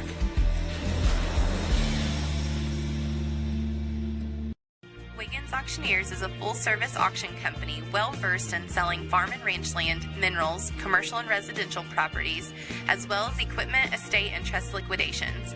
In order to better serve our clients, Wiggins Realty offers conventional for-sale listings as well as buyer representation. Whether buying or selling, auction or conventional, we want to be your trusted company. Wiggins Auctioneers, 3 generations strong and setting the standard since 1963. This is Game Time. Neptune Game Time creates a high-energy game day atmosphere that your players and fans will love. Every song in our database is 100% lyric safe, which means you can stop screening music for good. Game Time also provides custom messaging to help you promote your upcoming events, concessions, and event-specific announcements. And it gives you the opportunity to sell sponsorships on your station that will generate revenue for your athletic department. Amp up your game day with Game Time. Welcome back. Halftime of the Squirtle game of the week. It's Fairview on top of Crescent 13-0. And Crescent will get the ball here to start the second half. Shaq, Crescent has had the most success when they've been patient on offense and run the football on counter plays with the quarterback. But that philosophy only works so long. So this is really a very, very important drive in this game coming up. Yeah, I think it's I think the worst possible outcome for Crescent is they go 3 and out, or give the ball back to Fairview with a whole bunch of time in the quarter and not a lot of field to work. So I think they've got to be able to do something. The problem is, if you're in there at halftime and you're Coach Fisher and those guys, I'm not sure, other than, their heavy sets, which they ended up having to get out of because they couldn't get, stay consistent in it. I'm not really sure what you go to. So it'll be interesting to see how they attack Fairview. I think if you're Fairview, you're feeling pretty good about yourself right now. You've, other than the one turnover, you've kept Crescent really on their side of the field the whole night, and had a lot of success on offense in the second quarter. So I think they're, if I'm Coach Bernard, I'm feeling pretty good about where we're at right now. Yeah, you're playing here at home. You got a big crowd behind you, and you've got the most dynamic player on the field in Jax Bernard. Yeah, he's really good. He's. I mean, I don't know. The first pass he threw was probably a little bit off. Well, it wasn't probably. It was off. After that, I mean, I don't know what he is, but I know he's had 3 or 4 drops tonight. Since that first series, he's been really accurate throwing the football. He gets it out of his hands so quick, knows where to go with it, and he's got some receivers that are pretty good. All right, you've termed this the melon kick. I haven't seen. Do they even have a tee out there? I don't think they take a tee out there, do they? There's not a tee. Usually it's not placed right on the X. Ooh, it was an onside. It should have told you since it was on the X, and Crescent is able to get on it, right? I think it hit a Fairview player first. It did. I mean, that was, I tell you what, Fairview really, that was a great plan to come out and really I think, sees the momentum, but Crescent is able to get the football as it bounced backwards off of a Fairview player. Looks like we've got some discussion, but it looked to me like it hit the foot of a Fairview. I think if he would have just stayed out of the way, Fairview would have got the ball, but that ball was conspicuously placed in a different spot than it was earlier. Looks like it's going to be. To me, it was a clear recovery by Crescent. Yeah. Ball was recovered by the Tigers. I'm not sure what the home crowd is upset about here. Not either. The side judge over here wasn't real fired up about the Fairview coaches and their feelings about it. We got an equipment issue. And at least unless they felt like they thought that they had possession on the ground and the ball just kind of bounced backwards after they thought they had made the recovery. Yeah. Equipment issue with Tegan Gilchrist.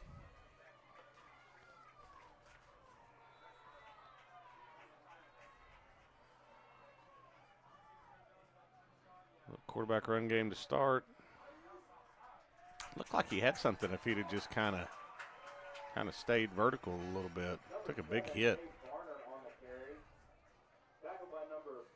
Varner usually is the quarterback that throws the football. Not that he isn't capable of running it, but forward progress got him to the 47-yard line from the 49. Yeah, they're back in their spread stuff. At 23 in the slot. 80 in the backfield. I'd look for probably a pass right here. Looks like maybe 80 on some sort of seam, vertical route. Ooh, got him to jump. That's one way to get it from 2nd and 8 to 2nd and better.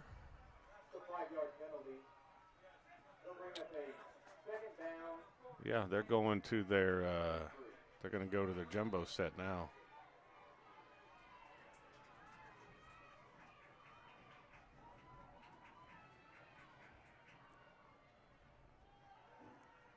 They got the Rice kid. You know, we didn't talk about this in the first half, but their last drive that he was in at quarterback on, I think he got a little bit banged up. So he's back in there now, and they're doing this with a little bit of pace. There's the counter. He's still going. First down. Of the three quarterbacks, he runs by far the hardest. 100%. Yeah. I mean, he's a senior. You know, the number 9, the Watson kid's just a sophomore, but. He, like I said, I mean, he's really good about staying patient and finding some holes. I really like this look with the pace that they're playing with. You know, you gotta make Crescent, or you gotta make Fairview, you know, get lined up. And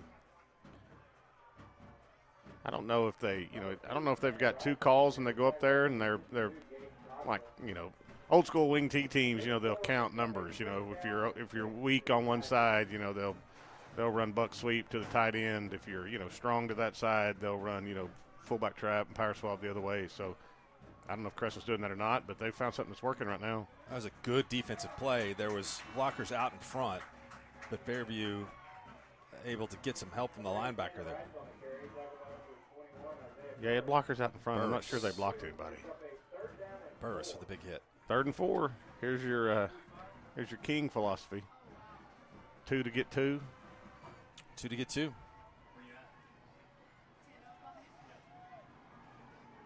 3rd and 4 is an advantage for the offense, especially in this territory.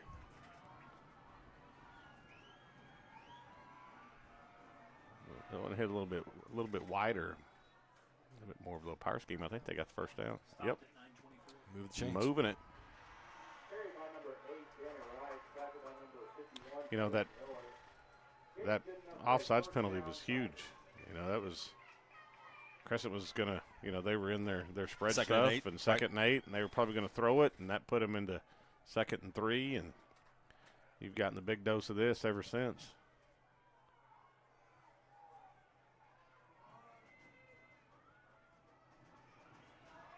Sophomore Watson back in now.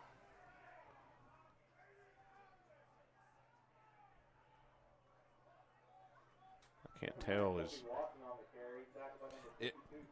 did you notice anything on film scouting them why they might change quarterbacks so often between Watson and Rice?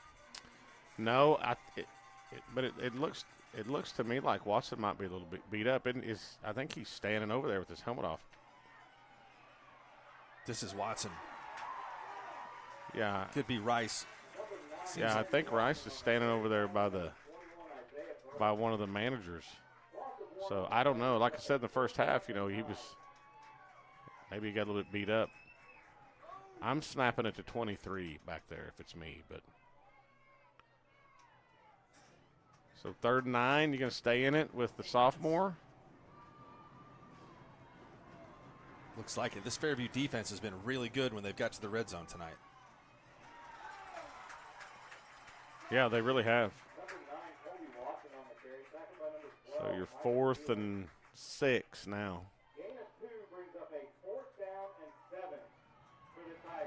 They're going to stay in it. Doesn't look like Varner down here at the bottom really knows what's happening. Got the signal from Watson. Safety's going to shade. Oh, they got him to jump again. Wow. Well, that's a big play. That's a huge play. Offsides against the Yellow Jackets. We're within 5 yards. It'll be 4th down and 2. 4th and 2. Sophomore with a hard count. That's a big, yeah, that was play. Impressive. That was a really big play. So you got Fisher on the right, 275 pounds, powerlifting champ. They just give it back. Oh, timeout. Timeout. I mean, I don't know. Call. It looked like they were going to throw the ball. I think they were going to throw the hitch into the boundary over there. But, I mean, you got, the older Watson, the tight end, number 80. You got Fisher, 61. I mean, I think their right tackle's 295 pounds. You ought to be able to get 2 yards behind them, shouldn't you? I would think so. And especially with those guys, I don't know that necessarily you have to really try to fool anybody too much with what's going on there. So we'll see what they decide to do. Well, get a little bit of a push and see if you can get it. It looks like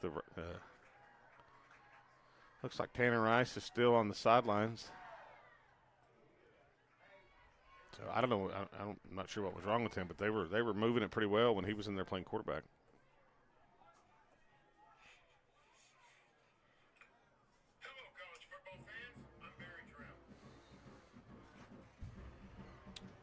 Fourth down.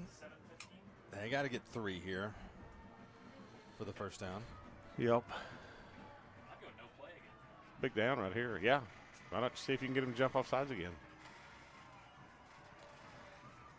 So they're going to stay in it. Still got Watson at quarterback. They're heavy on the right side over here. Looks like they got a numbers advantage over here on the right side. And Great the job by Fairview defense is there. Yeah, they didn't really get much of a push right there.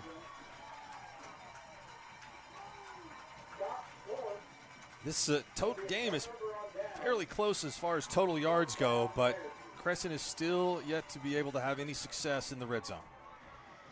No, they just got destroyed on the offensive line right there. They got shoved straight backwards into the quarterback. So now you got to get a stop if you're Crescent. Go down 20-0, and you got a big problem. Burris takes the handoff, and he scoots through, makes a man miss, just dropped him to his touchdown. knees. What a run! And he still eludes Varner. He's still on his feet, and he puts it all the way into Crescent territory at the 26-yard line, and the momentum has really swung in this game with that stop and the huge run from Burris.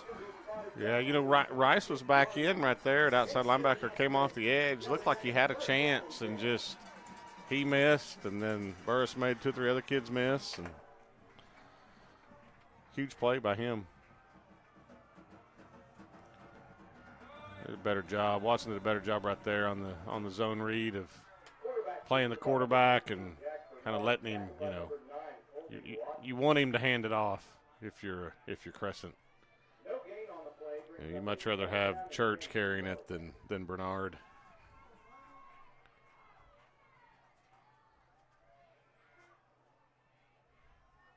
That one-on-one with Burris up at the top if they want it. There's some pressure. Good job getting away right there. Boy, they had him in the had him in the backfield for probably a 4-yard loss. And that was really excellent work to step up in the pocket instead of trying to retreat, and was able to maneuver around and pick up a few yards there. I'm impressed with that play. Yeah, that looked good. I mean, that had disaster written all over it, and he turned it into a positive play. So Burris in the backfield. Now he's split him out. Doesn't look like Crescent's really recognized the empty formation, and they for sure haven't recognized where Burris is at. Brought some pressure. Really good job by Bernard of getting out of that. He might score a touchdown here. Great run. Spin. Yeah, really good job. Crescent tried to kind of disguise their front a little bit and bring some edge pressure, and their 3 interior linemen with their hands on their hips right now. They're gassed, and they're kind of playing like it. There's not a lot of get off from the guys in white right now.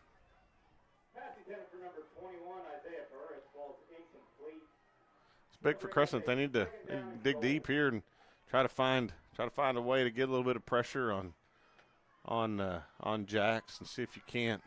It's almost a do or die, right? At Yeah, this point. I mean it really is. You know, you've got to find a way to turn them over, or at least get a stop.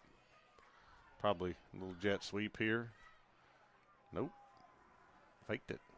Should have ran jet sweep. Might have scored a touchdown. Right in the middle of the teeth of the Crescent defense.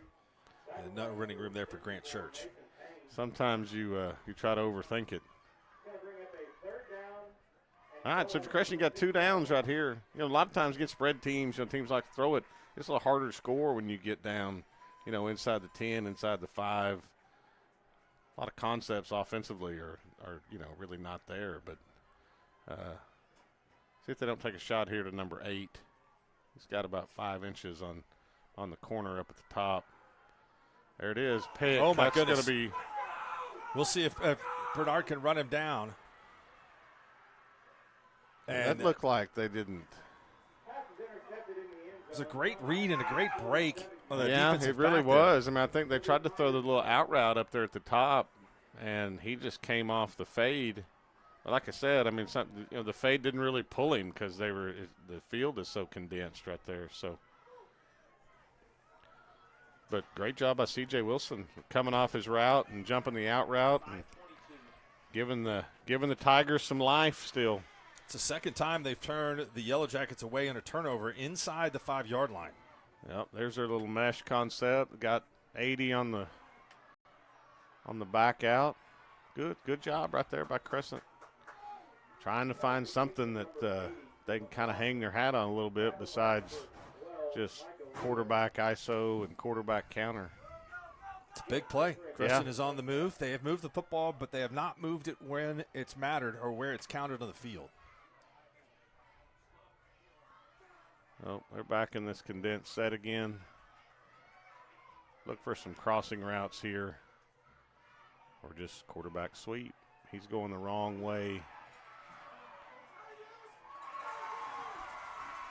They keep trying to run to the edge, and they're really not. They're the wideouts they have out there aren't doing they're not able to block Crescent secondary, and they're having a hard time sealing the end with their tackle, and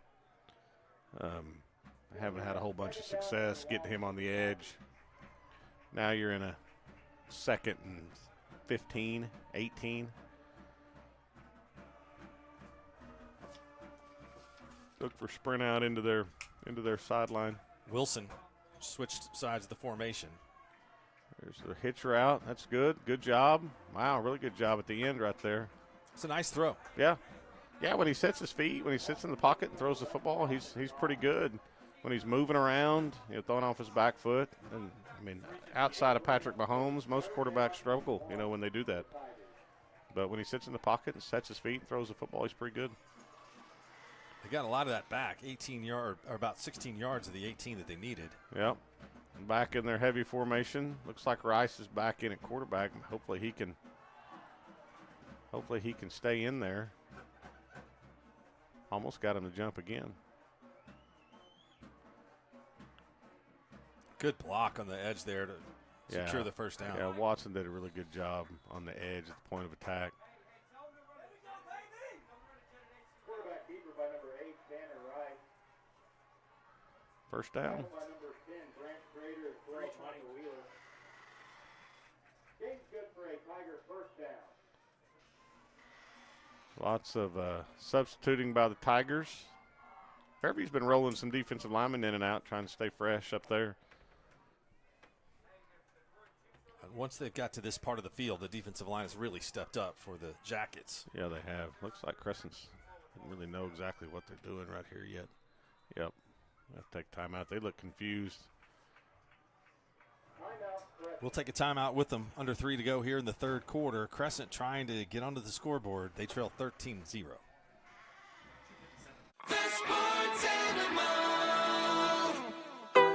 None in Northwest Oklahoma. We are known for our beautiful home and holiday accessories, women's fashion, toys, candles, expansive kitchenware, and pampering bath and body lines.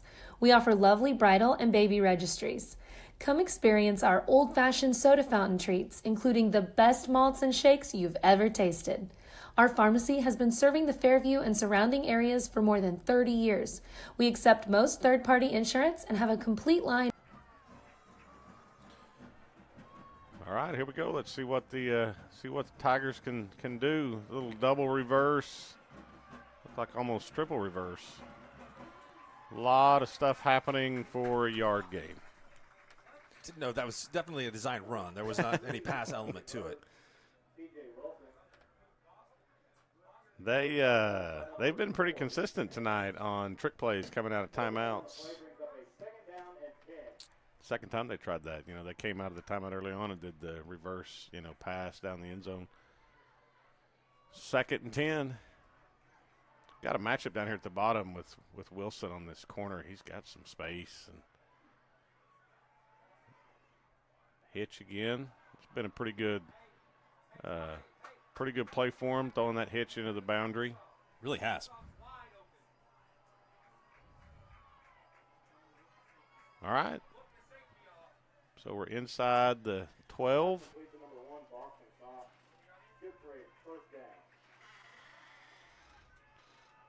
23 back in the backfield. I'd probably look for a run here.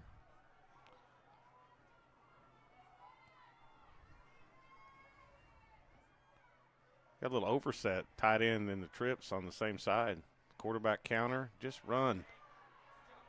It's a nice play by Varner. Yeah. The defense really, it's a good fake. Yeah, and they kind of added a hat to that side. You know, they're almost in a little unbalanced set because of the trips. I'm not sure Fairview really recognized it and lined up. A couple of substitutions in the defensive line, like you mentioned, Ty Cottrell, and as well as Carson Howerton. Got a little bit more beef coming in down here on the goal line. Good call right there by Coach Fisher. I like that. Back in our heavy set, looks like Rice, I think, is back in at quarterback. Yep. Yes. Yeah, he's way better at it than the rest of them. Rice is in for the He's score. In, touchdown. We got a ball game, Mark. A one-score game. Yep.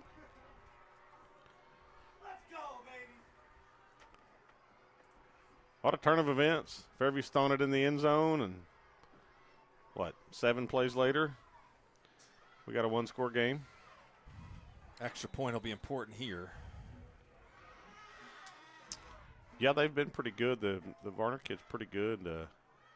Pretty good at kicking these. It looks like we got a little confusion again. Who's supposed to be out there?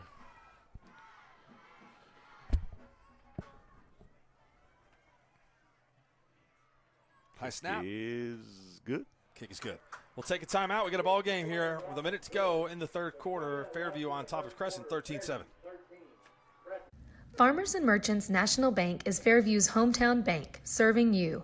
Committed to providing the Fairview area with the latest in banking services and convenience.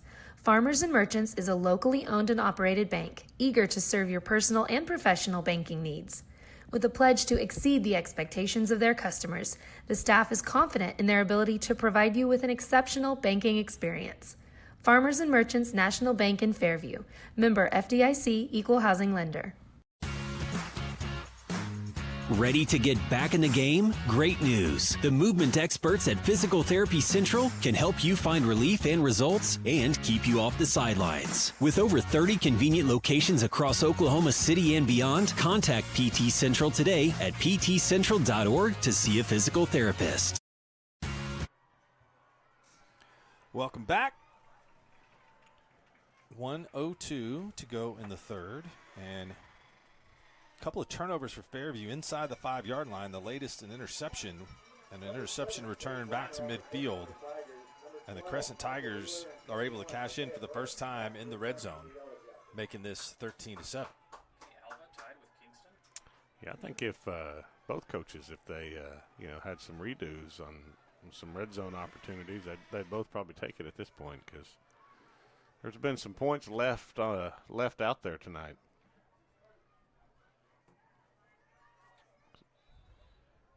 The Varner kids have been pretty good about putting this in the end zone all year.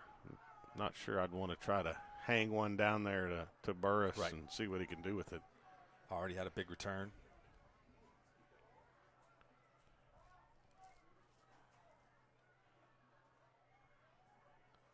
Kick that out of bounds. I mean, like, straight out of bounds. Yeah. Yeah, he was lined up to do that. That was intentional. Yes. Yep. And was a good move by Coach Fisher.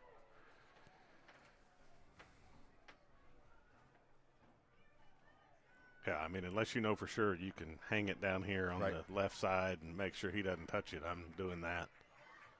They're going to make him kick it again, which is also a good move. Yeah, that's interesting.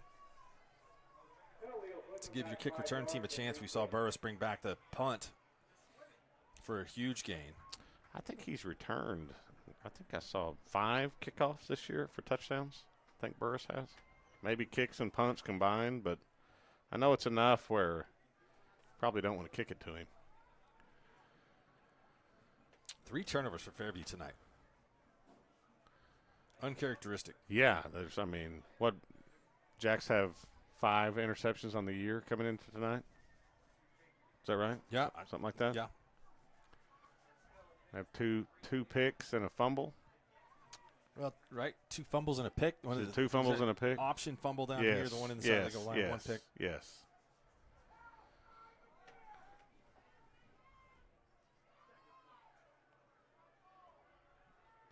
Looks like he's lined up again to do what he did a minute ago. This one's going to bounce. Yep, right to Burris. Well, after all that, they got 3 yards. Little gamesmanship. Yeah. And he's slow getting up. He's up, though. No reason for him to have to move too far. He's going to line up out there at the he looks a split little in position. Yeah. He's getting better. All right, let's see if Fairview can answer. I mean, Bernard is either calling a pass play or they got the squeeze on with all the hand signals he just gave. There's no way after all that this can be a run. You're correct. Stepping up. Oh, fumble. He's drilled, and the ball is loose, and Fairview is able to recover it at the 31-yard line. That is one of the bigger hits we've seen him take in the pocket. It broke down late. He had stepped up, and there was one more defender coming in for Crescent. Yeah, Crescent may be a little bit interested now defensively, especially up front.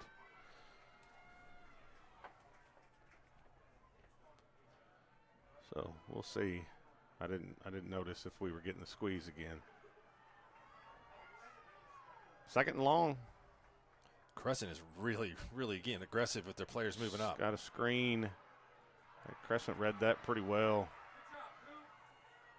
Number 60 played that about as well as you could. He was the far side defensive end and saw that and came screaming down the line of scrimmage. Cooper Chronister. Yeah, Cooper Chronister.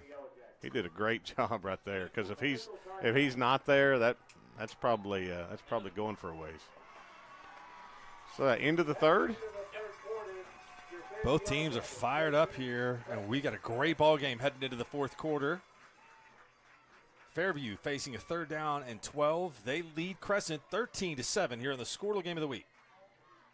Why be a ranger? At Northwestern, with small classes, you can be seen. With over 40 programs from business to nursing, you can be career-driven. With a campus home away from home, you can be independent. With over half our students graduating without student loans, you can be debt-free. And with a mosaic of cultures, you can be you. Northwestern, success lives here. The High Plains Insurance Agency takes pride in keeping up with many changes in the crop insurance industry and keeping their insurers informed of these changes. The goal is to help each farmer customize their crop insurance to meet their needs. Thanks for your continued business. And remember, call Amy, Carissa, or Danny at High Plains Insurance in Medford and Loyal at 5. All right, here we go. 3rd and long. Empty. They've had some success in this. Crescent's had a hard time finding 21. They did again, too. He's wide open. Wow. There were players wide open all over the field. And you have to say that was an effective blitz. It got back there because the pass normally accurate, just a little behind the intended receiver, and they forced the punt. Yeah, You want to gamble that much on defense? I don't know. It worked. Yeah, it worked. So hats off to them, but man.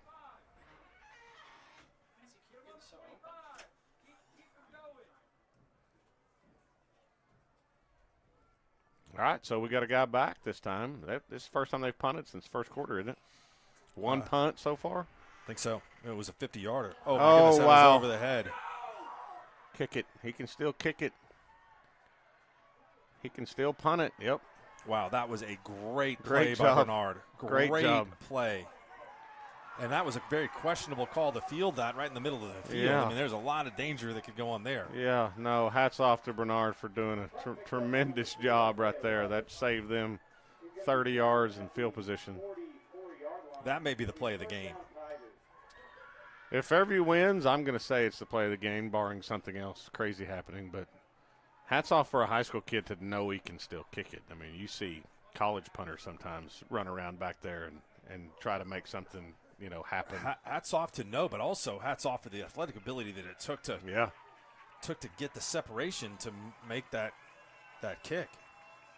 Wow, what a play. Varner drops straight back to pass. Throws over the middle, and it's caught. Great catch. Wilson, the receiving end, did a good job of stepping up and not throwing off the back foot. And he's down. He's cramping up on the sidelines. We good? Do we have a penalty? I'm trying to figure out what the official. We haven't seen the flags on the turf tonight. There's no flags, but they haven't moved the chains yet, and we've got some discussion. Waved it off. Well, where's the flag that they waved off? I'm not sure. I don't see it. Oh wait, I saw it. It was laying on the 45. All right. Don't let my lack of vision be a detriment to the officials. I didn't see it either though. I'm not sure what we waved off,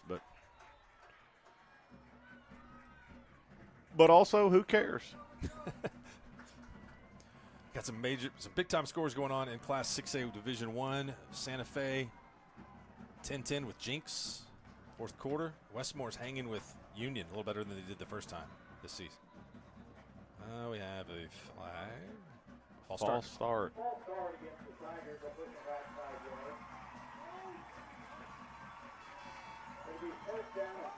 I don't know. I didn't. Maybe it was must have been the tight end on that side. I'm going to bet this is a pass since they got the freshman running back in. No, they handed it to him. Wow. Maybe he wasn't a freshman. Not much running room there. Number 11, he's a junior. Bryson Babb. I don't know that I've seen him carry the ball all year. 2nd and 12. 3 downs, get 12 yards. Got to be right. You're not punting now. Yeah, I think especially in this part of the field.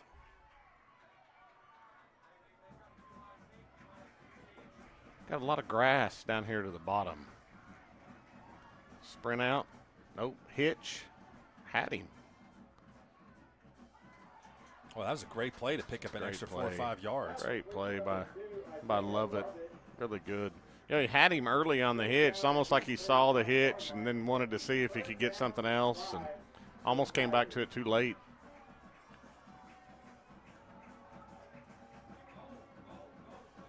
Third and 5.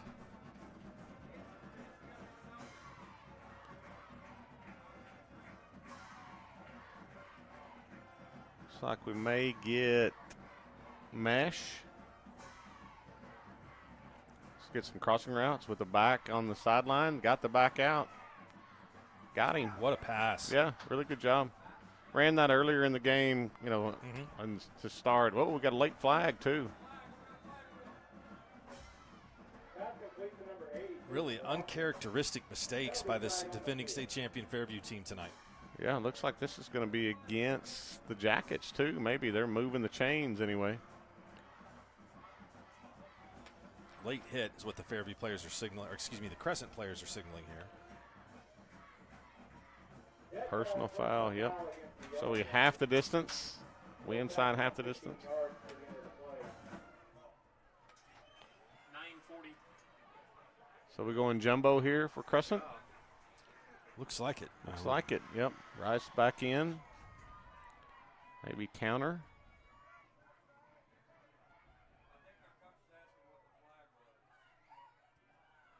Got some barn burners going on in Class A tonight. This is not the only one. Minko on top of Hooker 20-13. Dibble on top of Walters 26-19. Colcord has jumped on top of Woodland 18-16. I thought that had a chance to be a pretty good game. Colcord's been really good in the second half this year. Oh, no, fumble. Good job just falling on that one. Wow. Had it 1st and 10 and a little bit of a lazy snap, and you got Rice going back to do the right thing to fall on top of it.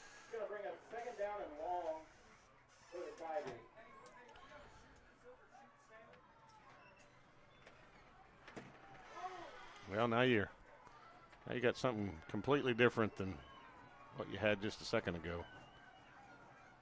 Need to get it back to third and where you can function. He dropped it. Incomplete. I thought it was a good pass by Varner just to loft it out there.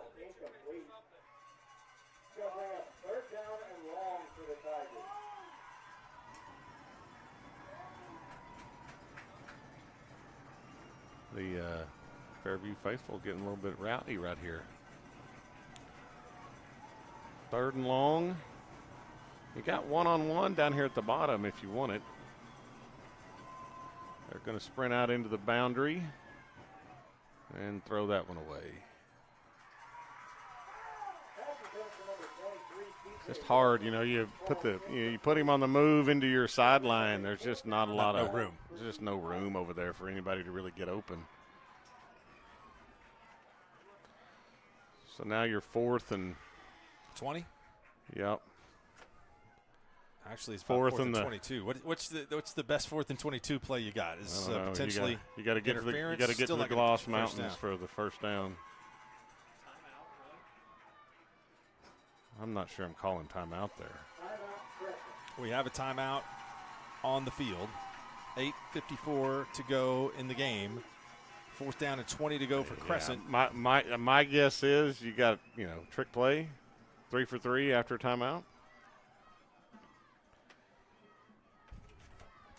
Double pass. We haven't seen the double pass yet. They put 23 at tight end, split 8 out, throw it to 8. He throws it to 23. Okay. You're on record. That would be impressive if you could predict that. What type of defense do you use here if you're Fairview? Stand them all on the goal line. I mean, I'm putting 6 guys on the goal line. It's not a bad idea. Again, field position here. The Crescent defense has played well in the second half, and they bring in a lot of pressure, so it's not all as if this is touchdown or nothing here.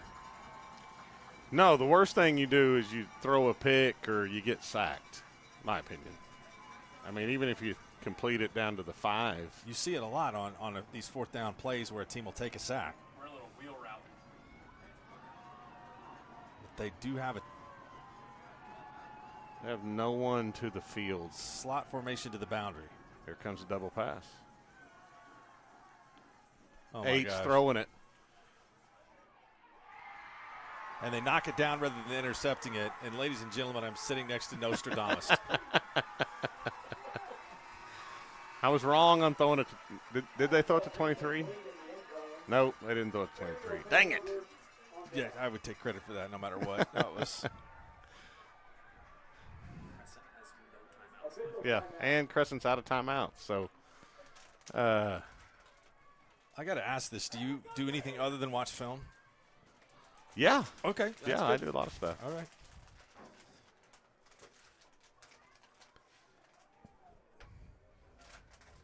It's a. I get to do some in-school suspension stuff at Cashin sometimes. Okay. So. Well, you can watch film while doing that, right? Well, I mean, you gotta make sure the kids are towing the line, but in between that, it lends itself to opportunity to maybe watch the occasional football game. I'm imagining the Breakfast Club right now. Yes, very, very similar.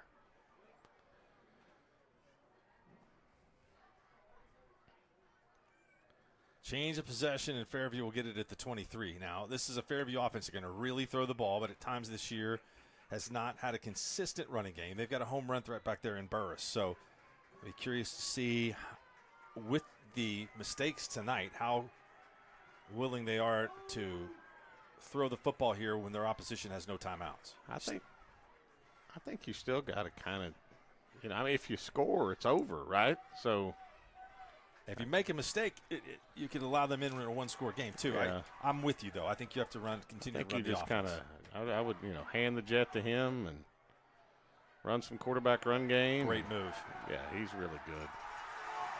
That's going to be a really good play. Maybe a touchdown. Did he stay in? Stayed in. Did he get in?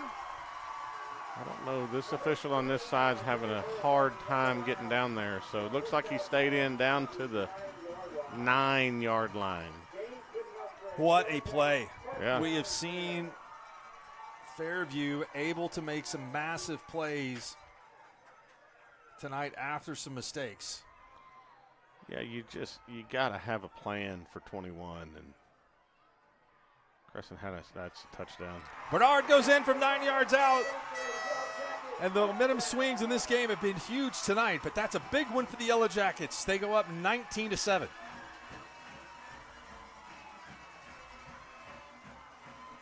Yeah, go 70 yards or 80 yards in 2 plays.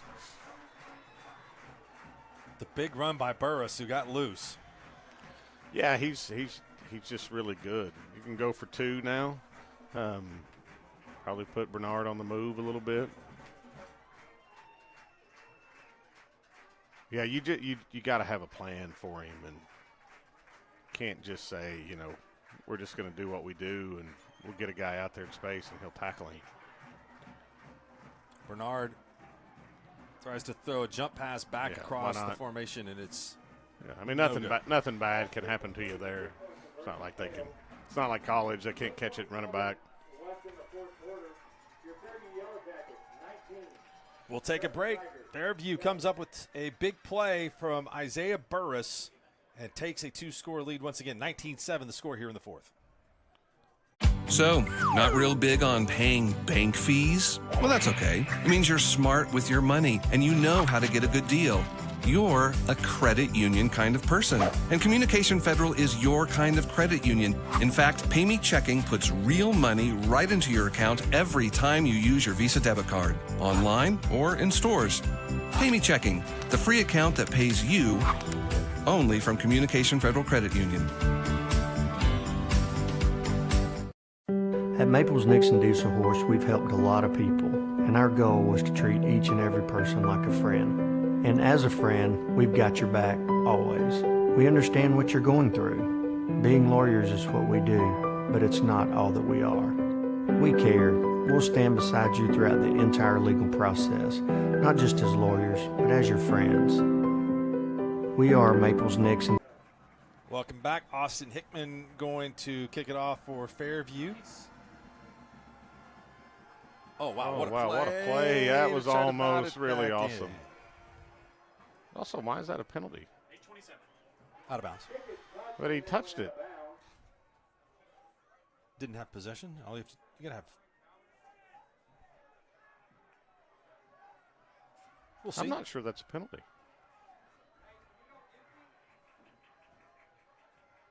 They're having a conversation about this.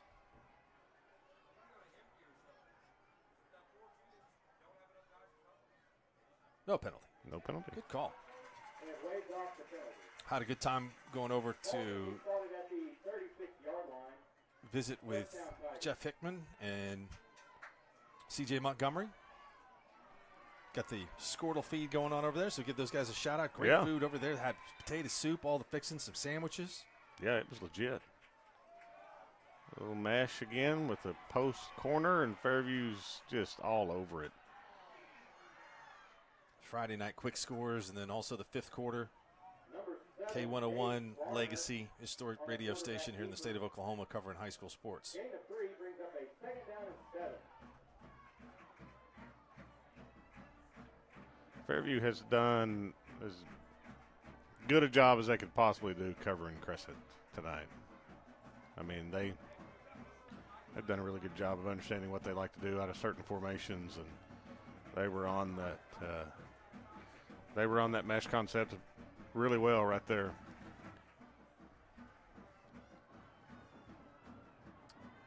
Varner under duress. Major duress. Throws it out of bounds. Really didn't have much of a chance to do anything other than that. He really didn't, and I don't really know what Crescent was trying to do with their route concept right there. It looked like it was just kind of everybody run to the first down marker and turn around. And you know, we've talked about this all night, but they've got one-on-one down here with number 1 on number 4. There's nobody from Crescent or from Fairview even paying attention to him. It's just everything's to Crescent sideline. Great Pass catch. is complete. Pass complete to number 2, Isaiah Lovett. Ball's going to be spotted at the 48. Crescent's had some issues with cramping. 80 keeps stretching, trying to get himself loose. He on the long burst run, he was out. He was on the sidelines trying to get himself back where he could come in. And Watson's kind of important to them. Just not much there in the quarterback run game. Crescent's having a really hard time blocking the front and getting to the second level. I don't know that they've blocked a linebacker tonight.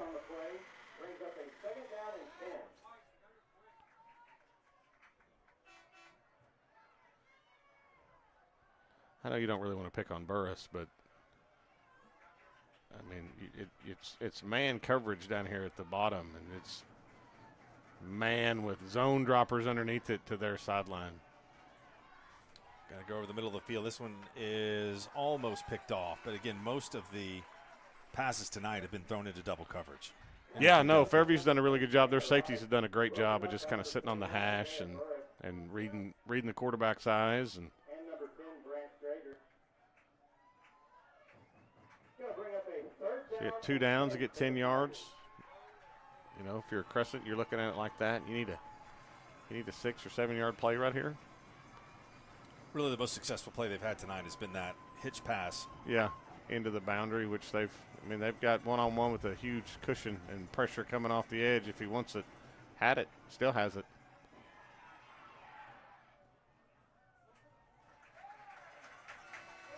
Yeah, he had Wilson on the hitch. Probably would have been a first down. Starting to see some frustration over the middle of the field. That is just an area in which they don't throw the football.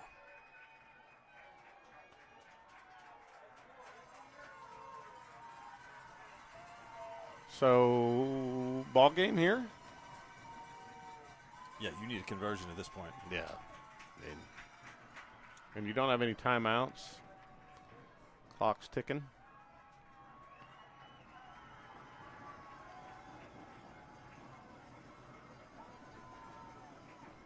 Just got it off.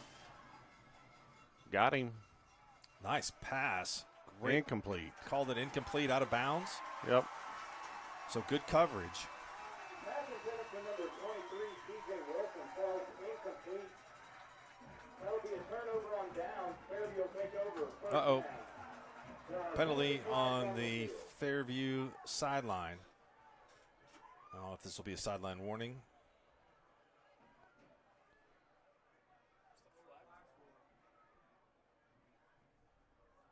Sideline warning. Sideline warning against the Tigers. Apparently they weren't happy with the call. The call. They had a better view of it over there than I do up here. I mean, looked like it was close. On the 47-yard line.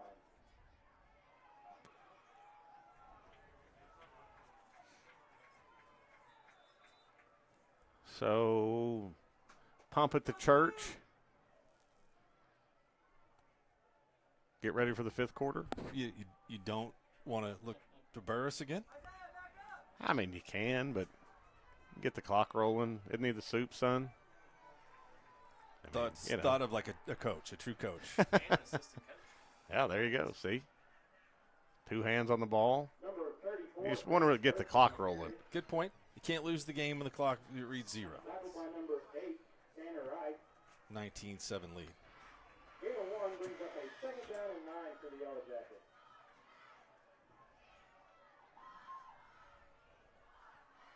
We just have like 2 hand motions. Run.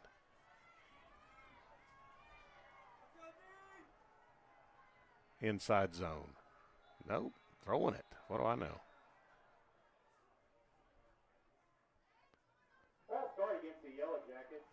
That definitely was a legitimate pass. There was. Yeah, it was sprint out, rip the out. 2nd down and 14.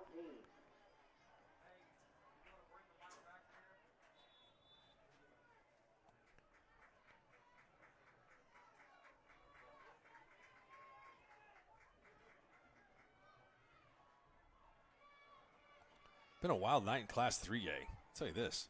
Marlowe on the road knocking off Castle Hall 39-0. The closest of these games is a 38-point game tonight. That's crazy. So I think you can safely say that in Class 3A we got the 4 teams in the semifinals that deserve to be there. Marlowe, Perkins, Heritage Hall, and Lincoln Christian. All right, good for Perkins. A rematch of Marlowe and Heritage Hall from week 10 of the regular season, one in which Chargers won by 7. Had to come from behind in the 4th quarter to do it. And then Lincoln Christian against Perkins Tryon. There's 3 shutouts. Wow. Yep. Perkins is up 65 to rip. Wow. 3rd and 15. Throwing it. They're empty, so probably. They've had Burris over the middle anytime they wanted it. They got it again. First down. And right at the sticks. Would still allow them some time to take off. Some more clock. Oh, they're going to mark. That's a mark him short. Quarterback ISO. Got it. Well, he ran hard right there through the middle. Yeah, he's a good player. Not the biggest player in the fray there, but he lowered his shoulder and ran with some aggressiveness. Yeah, they've done that sugar huddle empty. I mean, it's really just smash with an inside post, and Crescent hasn't covered it yet.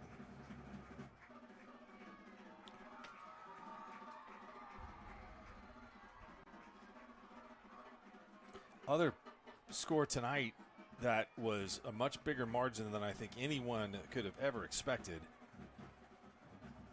was Del City. Going to have a hold to bring this one back. Del City 47, Guthrie 14 in the 4th quarter. And that game has featured a little bit of late scoring by Guthrie. So that Del City team with a statement tonight. Del City better than Carl Albert? Like you said, we'll see in a couple weeks. And that will be, I think, the best final we have. Yeah. It's not going to be Bixby and whoever they play? No, it will not. It will not. Could be surprised there.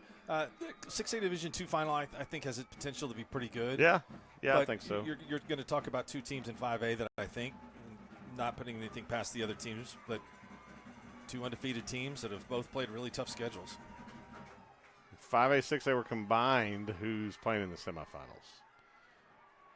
I think Del City and Carl Albert are both there.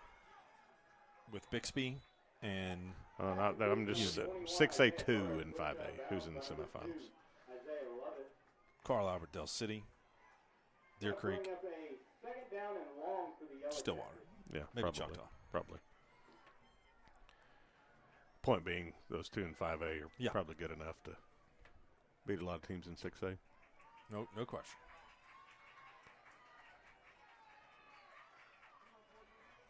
Fairview's kind of put themselves behind the chains here on this drive pretty consistently. See if they can overcome it again.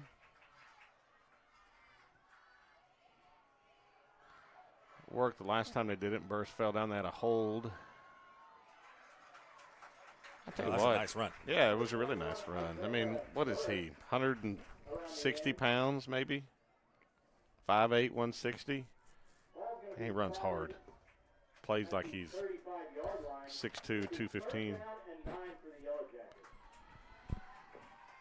The worst thing about this for Crescent is there's 3 minutes left and you can't stop the clock.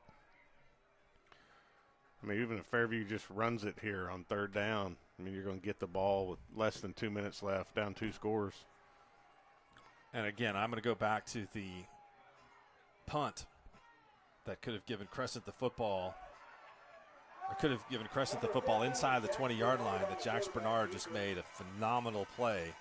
Yeah. When the game was 13-7. Let's just take 3 knees and it's over, I think.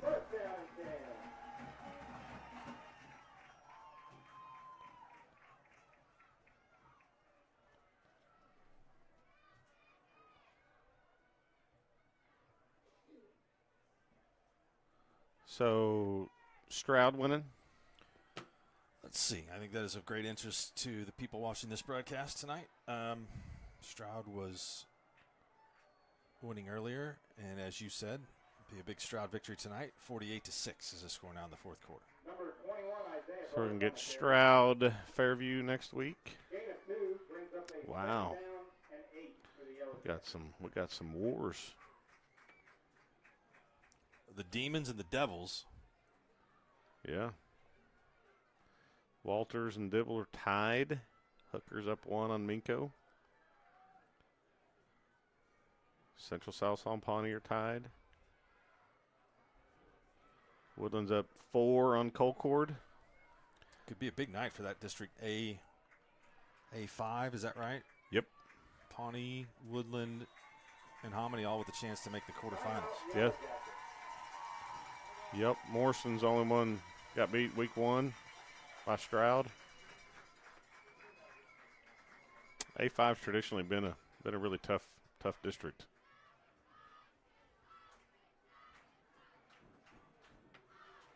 That would be a surprise, and I think speak to the relative strength of Fairview here if Hooker would go on the road and beat Minko tonight. Yeah, that one really surprises me. I thought, and Minko still might come back and win, but you know, Minko seemed like somebody that really had the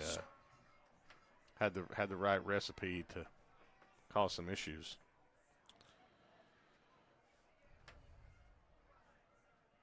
Struggled a little bit in the regular season finale against Cassidy, but that's a pretty good team with some good players up front.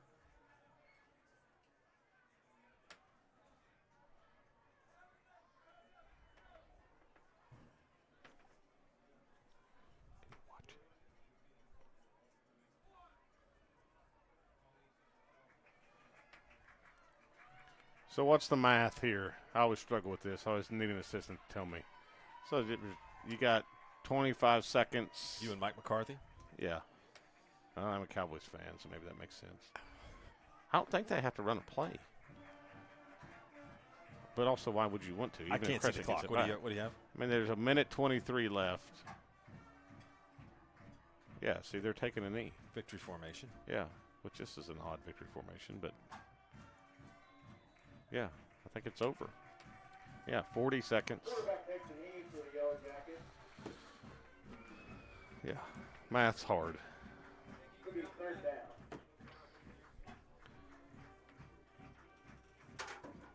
Well, we're going to have some interviews. We'll talk with the head coach, Robert Bernard of Fairview. We're going to also talk with Isaiah Burris, who would be one of the 2 MVPs for the home team tonight. And I think Fairview's got to feel really good that they did not play their best game and they had a lot of mistakes and they're able to 100%. 100%. You know, I don't think they've, been tested a lot this year. And some adversity. Sometimes you don't know how your kids are going to deal with that. And they overcame some of that and moving on. And at the end of the day, that's really all that matters this time of year is are you playing next week or not. So they're going to get to practice over Thanksgiving, and that's always kind of a cool thing in high school football. And one team's really happy, and then you got a team over there with Crescent's got a whole bunch of seniors that aren't going to be very happy. So feel bad for Coach Fisher and those kids over there at Crescent. They had a great year and just happened to run into a really good Fairview team tonight. Neutral site game. The site will be announced coming up Saturday morning. I think by noon they're supposed to be up. And we already know several of the sites that potentially could host games. And I wouldn't be surprised if Fairview Stroud is in Kingfisher. Okay. On the new turf. Seems like it'd be a pretty good. I think they played there last year. We'll take a quick timeout. We'll come back with some post-game interviews here. Fairview wins it tonight in a good one, 19-7 over Crescent. Jensen's of Fairview is celebrating 91 years. Currently, special pricing and financing available on select GMC and Buick units in stock. Hurry, as these units and offers won't last. Jensen's, the best prices in Northwest Oklahoma on your new and used vehicles. So come see why generations of customers have been choosing Jensen's to serve their automotive needs. Same family, same business, same location for 9 decades. Go Jackets! Are you looking for a local, reliable propane provider? Earnhardt Oil and Propane has been serving customers throughout Oklahoma since 1971. Let them tailor a pricing option to fit your budget. Avoid winter price spikes with easy pay, steady, predictable monthly payments you can count on. Need more fuel options? They also offer bulk fuel delivery, DEF, lubricants, and supplies for your business, all at competitive prices. For reliability 3 generations strong, call Earnhardt Oil and Propane at 866-270-1279 or visit www.earnhardtpropane.com. Anger, anxiety, worry, and disbelief, these are normal emotions to feel with an unplanned pregnancy. You have options, and you are not alone. Hope Pregnancy Center in Alva is a safe, confidential, and compassionate place to land. Hope offers free pregnancy testing and ultrasound, and you will be provided education for all your options. Remember, you aren't alone. We can help with hope. Visit thinkimpregnant.org. That's thinkimpregnant.org. Is your school or booster club looking for ways to fundraise? Let Downtown Threads create a custom website to showcase all your school apparel. You pick the design and the garment, we do the rest. We will handle all the payments and cut you one check when the website is closed. Call today, 580-237-7060. Downtown Threads, proudly supporting all local high school athletes.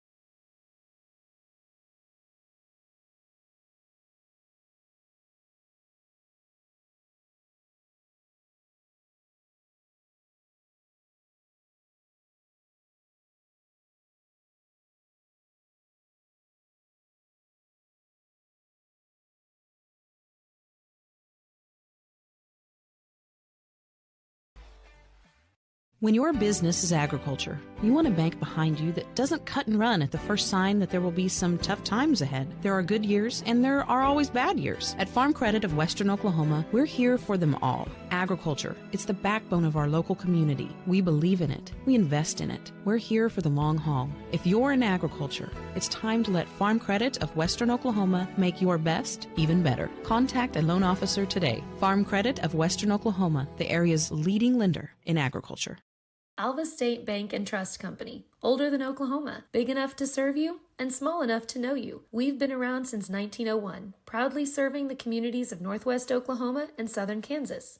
We're making banking easy. Whether you're at home, in the office, or waiting for the next quarter to start, our online or mobile banking options help you to juggle busy schedules and financial needs. So stop by and see us at any of our locations in Alva, Burlington, Freedom, Enid, and Kiowa, Kansas. We plant roots where others have branches. Equal Housing Lender, member FDIC. When looking to purchase or market your livestock, choose the Fairview Livestock Commission Company. Family owned and operated, we're proud to be Northwest Oklahoma's first choice for your cattle marketing needs. Cattle sales are every Friday at 9 o'clock a.m. Replacement cow sale this Tuesday, December 6th at 6 o'clock p.m. K.L. James, 580-227-3797. Go Yellow Jackets. Dr. Matt Dieselhorst at Dieselhorst Sports and Orthopedics can help you get game day ready. Dr. Dieselhorst works with athletes of all ages, taking a coordinated approach to accelerate return to play and maximize athletic performance. His work with pros in sports training, injury prevention, bracing, functional rehabilitation, and imaging works seamlessly with his medical and surgical expertise. Get started by going to Dieselhorst Sports and Orthopedics. Let Dr. Matt Dieselhorst get you back on the field, backing all Oklahoma athletes on the field and off.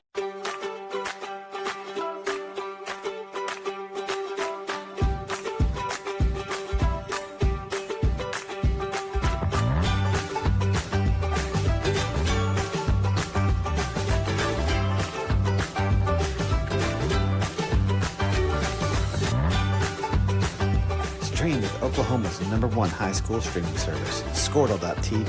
Find out more at Squirtle.com/stream. Dr. Devin Nightingale is your chiropractic choice in North Edmond with easy access from Cashion, Guthrie, Luther, and all the Oklahoma City surrounding areas. As a former college athlete, Dr. Nightingale understands the importance of a fully functioning body to gain that competitive edge. Also certified in prenatal and pediatric treatments, Dr. Nightingale sees all types of patients, ranging from 2 weeks old to 97 years old. We offer conservative treatments to get you back in the game, whether you're a weekend warrior or a professional athlete. So give us a call at 405-471-5565 for a free consultation today. Dr. Devin Nightingale is your chiropractic choice in North Edmond with easy access from Cashion, Guthrie, Luther, and all the Oklahoma City surrounding areas. As a former college athlete, Dr. Nightingale understands the importance of a fully functioning body to gain that competitive edge. Also certified in prenatal and pediatric treatments, Dr. Nightingale sees all types of patients, ranging from 2 weeks old to 97 years old. We offer conservative treatments to get you back in the game, whether you're a weekend warrior or a professional athlete. So give us a call at 405-471-5565 for a free consultation today.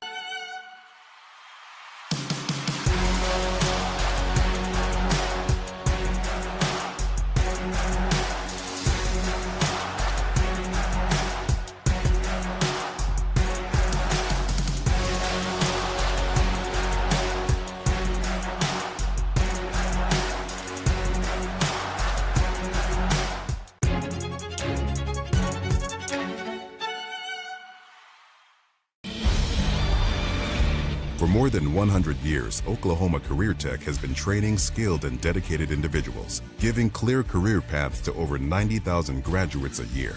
These individuals are the heartbeat of the Oklahoma workforce, serving thousands of companies, fueling this state's economy. Oklahoma is powered by Career Tech.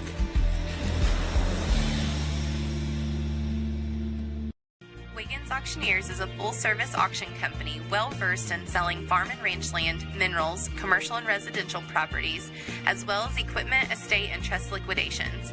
In order to better serve our clients, Wiggins Realty offers conventional for-sale listings as well as buyer representation. Whether buying or selling, auction or conventional, we want to be your trusted company. Wiggins Auctioneers, 3 generations strong and setting the standard since 1963. This is Game Time. Neptune Game Time creates a high-energy game day atmosphere that your players and fans will love.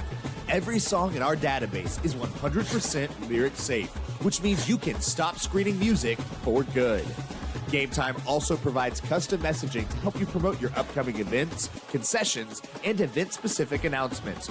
And it gives you the opportunity to sell sponsorships on your station that will generate revenue for your athletic department. Amp up your game day with Game Time.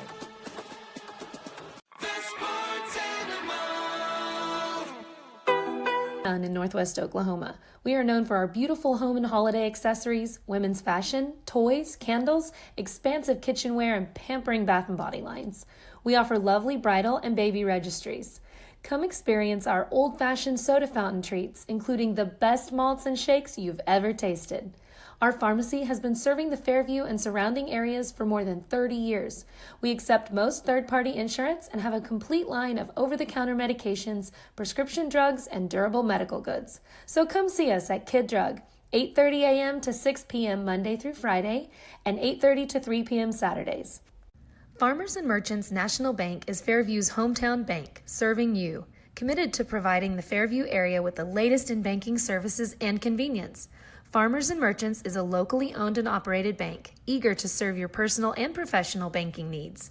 With a pledge to exceed the expectations of their customers, the staff is confident in their ability to provide you with an exceptional banking experience. Farmers and Merchants National Bank in Fairview, member FDIC, equal housing lender. All right, welcome back here to Fairview. Ella Sunken and Camden Billy are producing the show tonight. We've got a special interview here with Isaiah Burris.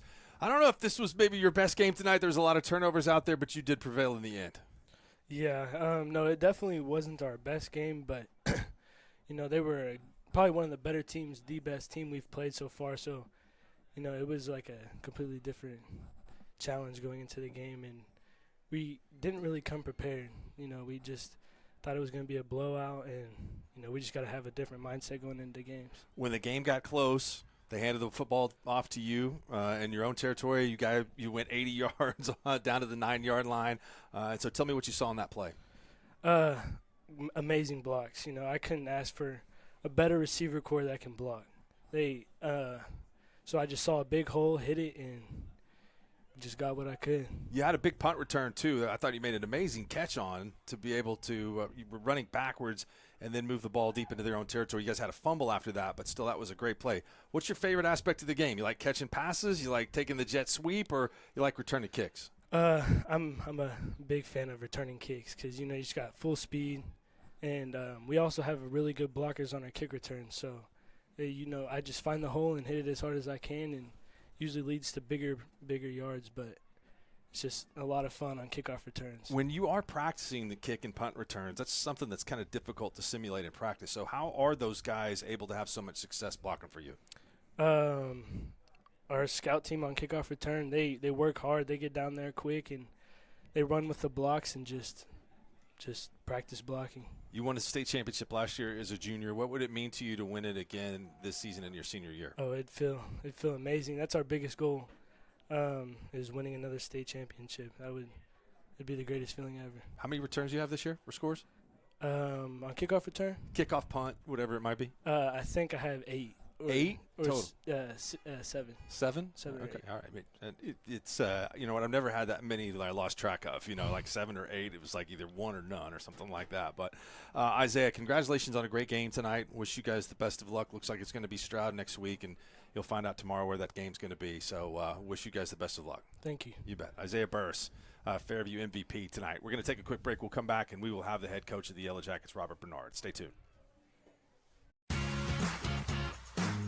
Ready to get back in the game? Great news. The movement experts at Physical Therapy Central can help you find relief and results and keep you off the sidelines. With over 30 convenient locations across Oklahoma City and beyond, contact PT Central today at ptcentral.org to see a physical therapist. Why be a ranger? At Northwestern, with small classes, you can be seen. With over 40 programs from business to nursing, you can be career-driven. With a campus home away from home, you can be independent. With over half our students graduating without student loans, you can be debt-free. And with a mosaic of cultures, you can be you. Northwestern, success lives here. Why be a All right, welcome back. We're here with Fairview head coach Robert Bernard, and 4 turnovers wasn't how you drew up the game plan, right? But you were able to survive. Able to survive, and that's what I told them, at the end of the game was, the objective is to win, and we did. But it wasn't very clean, and it wasn't very good on offense. Defensively, I thought we played well. Kind of bent a few times, but never really broke. But offensively, we got to clean that up if we want to keep winning. Well, I want to take you back to when your nerves could have really been going, is that you guys snapped the ball over Jax's head when you're only up 13-7. He made one of the great plays, maybe the definitive play of the game tonight, by being able to get that punt off, saving you guys 30 yards to get your defense back on the field where they'd have a better chance. That was an amazing play. That was, absolutely. Definitely a game changer in a moment that looked like, the heart kind of drops and that kind of stuff. So a moment that looks like we're in trouble, and he kind of came out with it and, had the savvy to kick it. So definitely glad he did that. You guys haven't really had much of a challenge this year, and this is a big physical football team that was really good across the defensive line. Is that good for you guys going forward? Absolutely. Yeah, we haven't played very many games that required us to play this deep and be this physical. So definitely good for us moving forward. A team like I believe Stroud won, so a team like Stroud who's gonna line it up and run it right at you. So definitely a good test for us, and opened our eyes in some areas that we need to work this next week. You could tell Isaiah's really a selfless player because he gave a lot of credit to blocking in the return game. We asked him how many he scored this year, and he couldn't remember whether it was 7 or 8, which is a bunch. It is a bunch. He's got some legit speed. I mean, is he the fastest player on your team? Absolutely. He has a different gear and its quickness, and his ability to make plays is unbelievable. Like I told you, I think I walked in. I'm glad he's on our team because he can change a game in a hurry. Yeah, I thought, and again, you guys, he returned that punt right before halftime, which was just an incredible play that he was able to go back and retrieve it. They were playing some gamesmanship with you guys on kickoffs. They weren't going to send it deep to him tonight, and I noticed that you declined you took the penalty and made him kick it again after they just obviously kicked it out of bounds. Yes, absolutely. Anytime I can get it into even Micah back there, Micah Wheeler back there, those two are very dangerous. I think 7 people have kicked it to Isaiah, and 3 of them are touchdowns. So definitely want it in their hands in that situation. We work a lot on special teams, so it was good for a good chance for us to see if we could get it again, and they did, and decent return. So we've talked a lot about the offensive side of the ball, but your defense did hold them to 7 points. And tell me of some of the guys that you think played well tonight on that side of the ball. Obviously, I start with our 2 linebackers. Again, I think they're 2 of the best in Class A. So Bowden Miller, Teagan Gilchrist get us lined up. But then again, they run that little heavy set where they bring in a couple linemen. So defensive line-wise, our guys Ty Cottrell, Gage Cottrell, Carson Howerton all played well across there. Eli Winans, defensive end, Trace Bonham, defensive end. Those guys rushing number 7, keeping contained. We worked all week of containing him, not trying to let him outside. So definitely those front 7 were big for us. Winning streak's now at 27, correct? 27. I don't like to talk about it, but 27. Okay, that's right. We don't have to mention it. 27. It's something. But you guys had a great crowd here tonight, and I know you love the support of the community. Absolutely. It doesn't matter where we're at. They're going to be there, and they're going to cheer loud. So definitely appreciate everything they do. There's some Mark Rogers bars in there if you want to go get one. Are there still? Yeah, you left some? I've eaten to excess tonight. Shaq didn't eat any?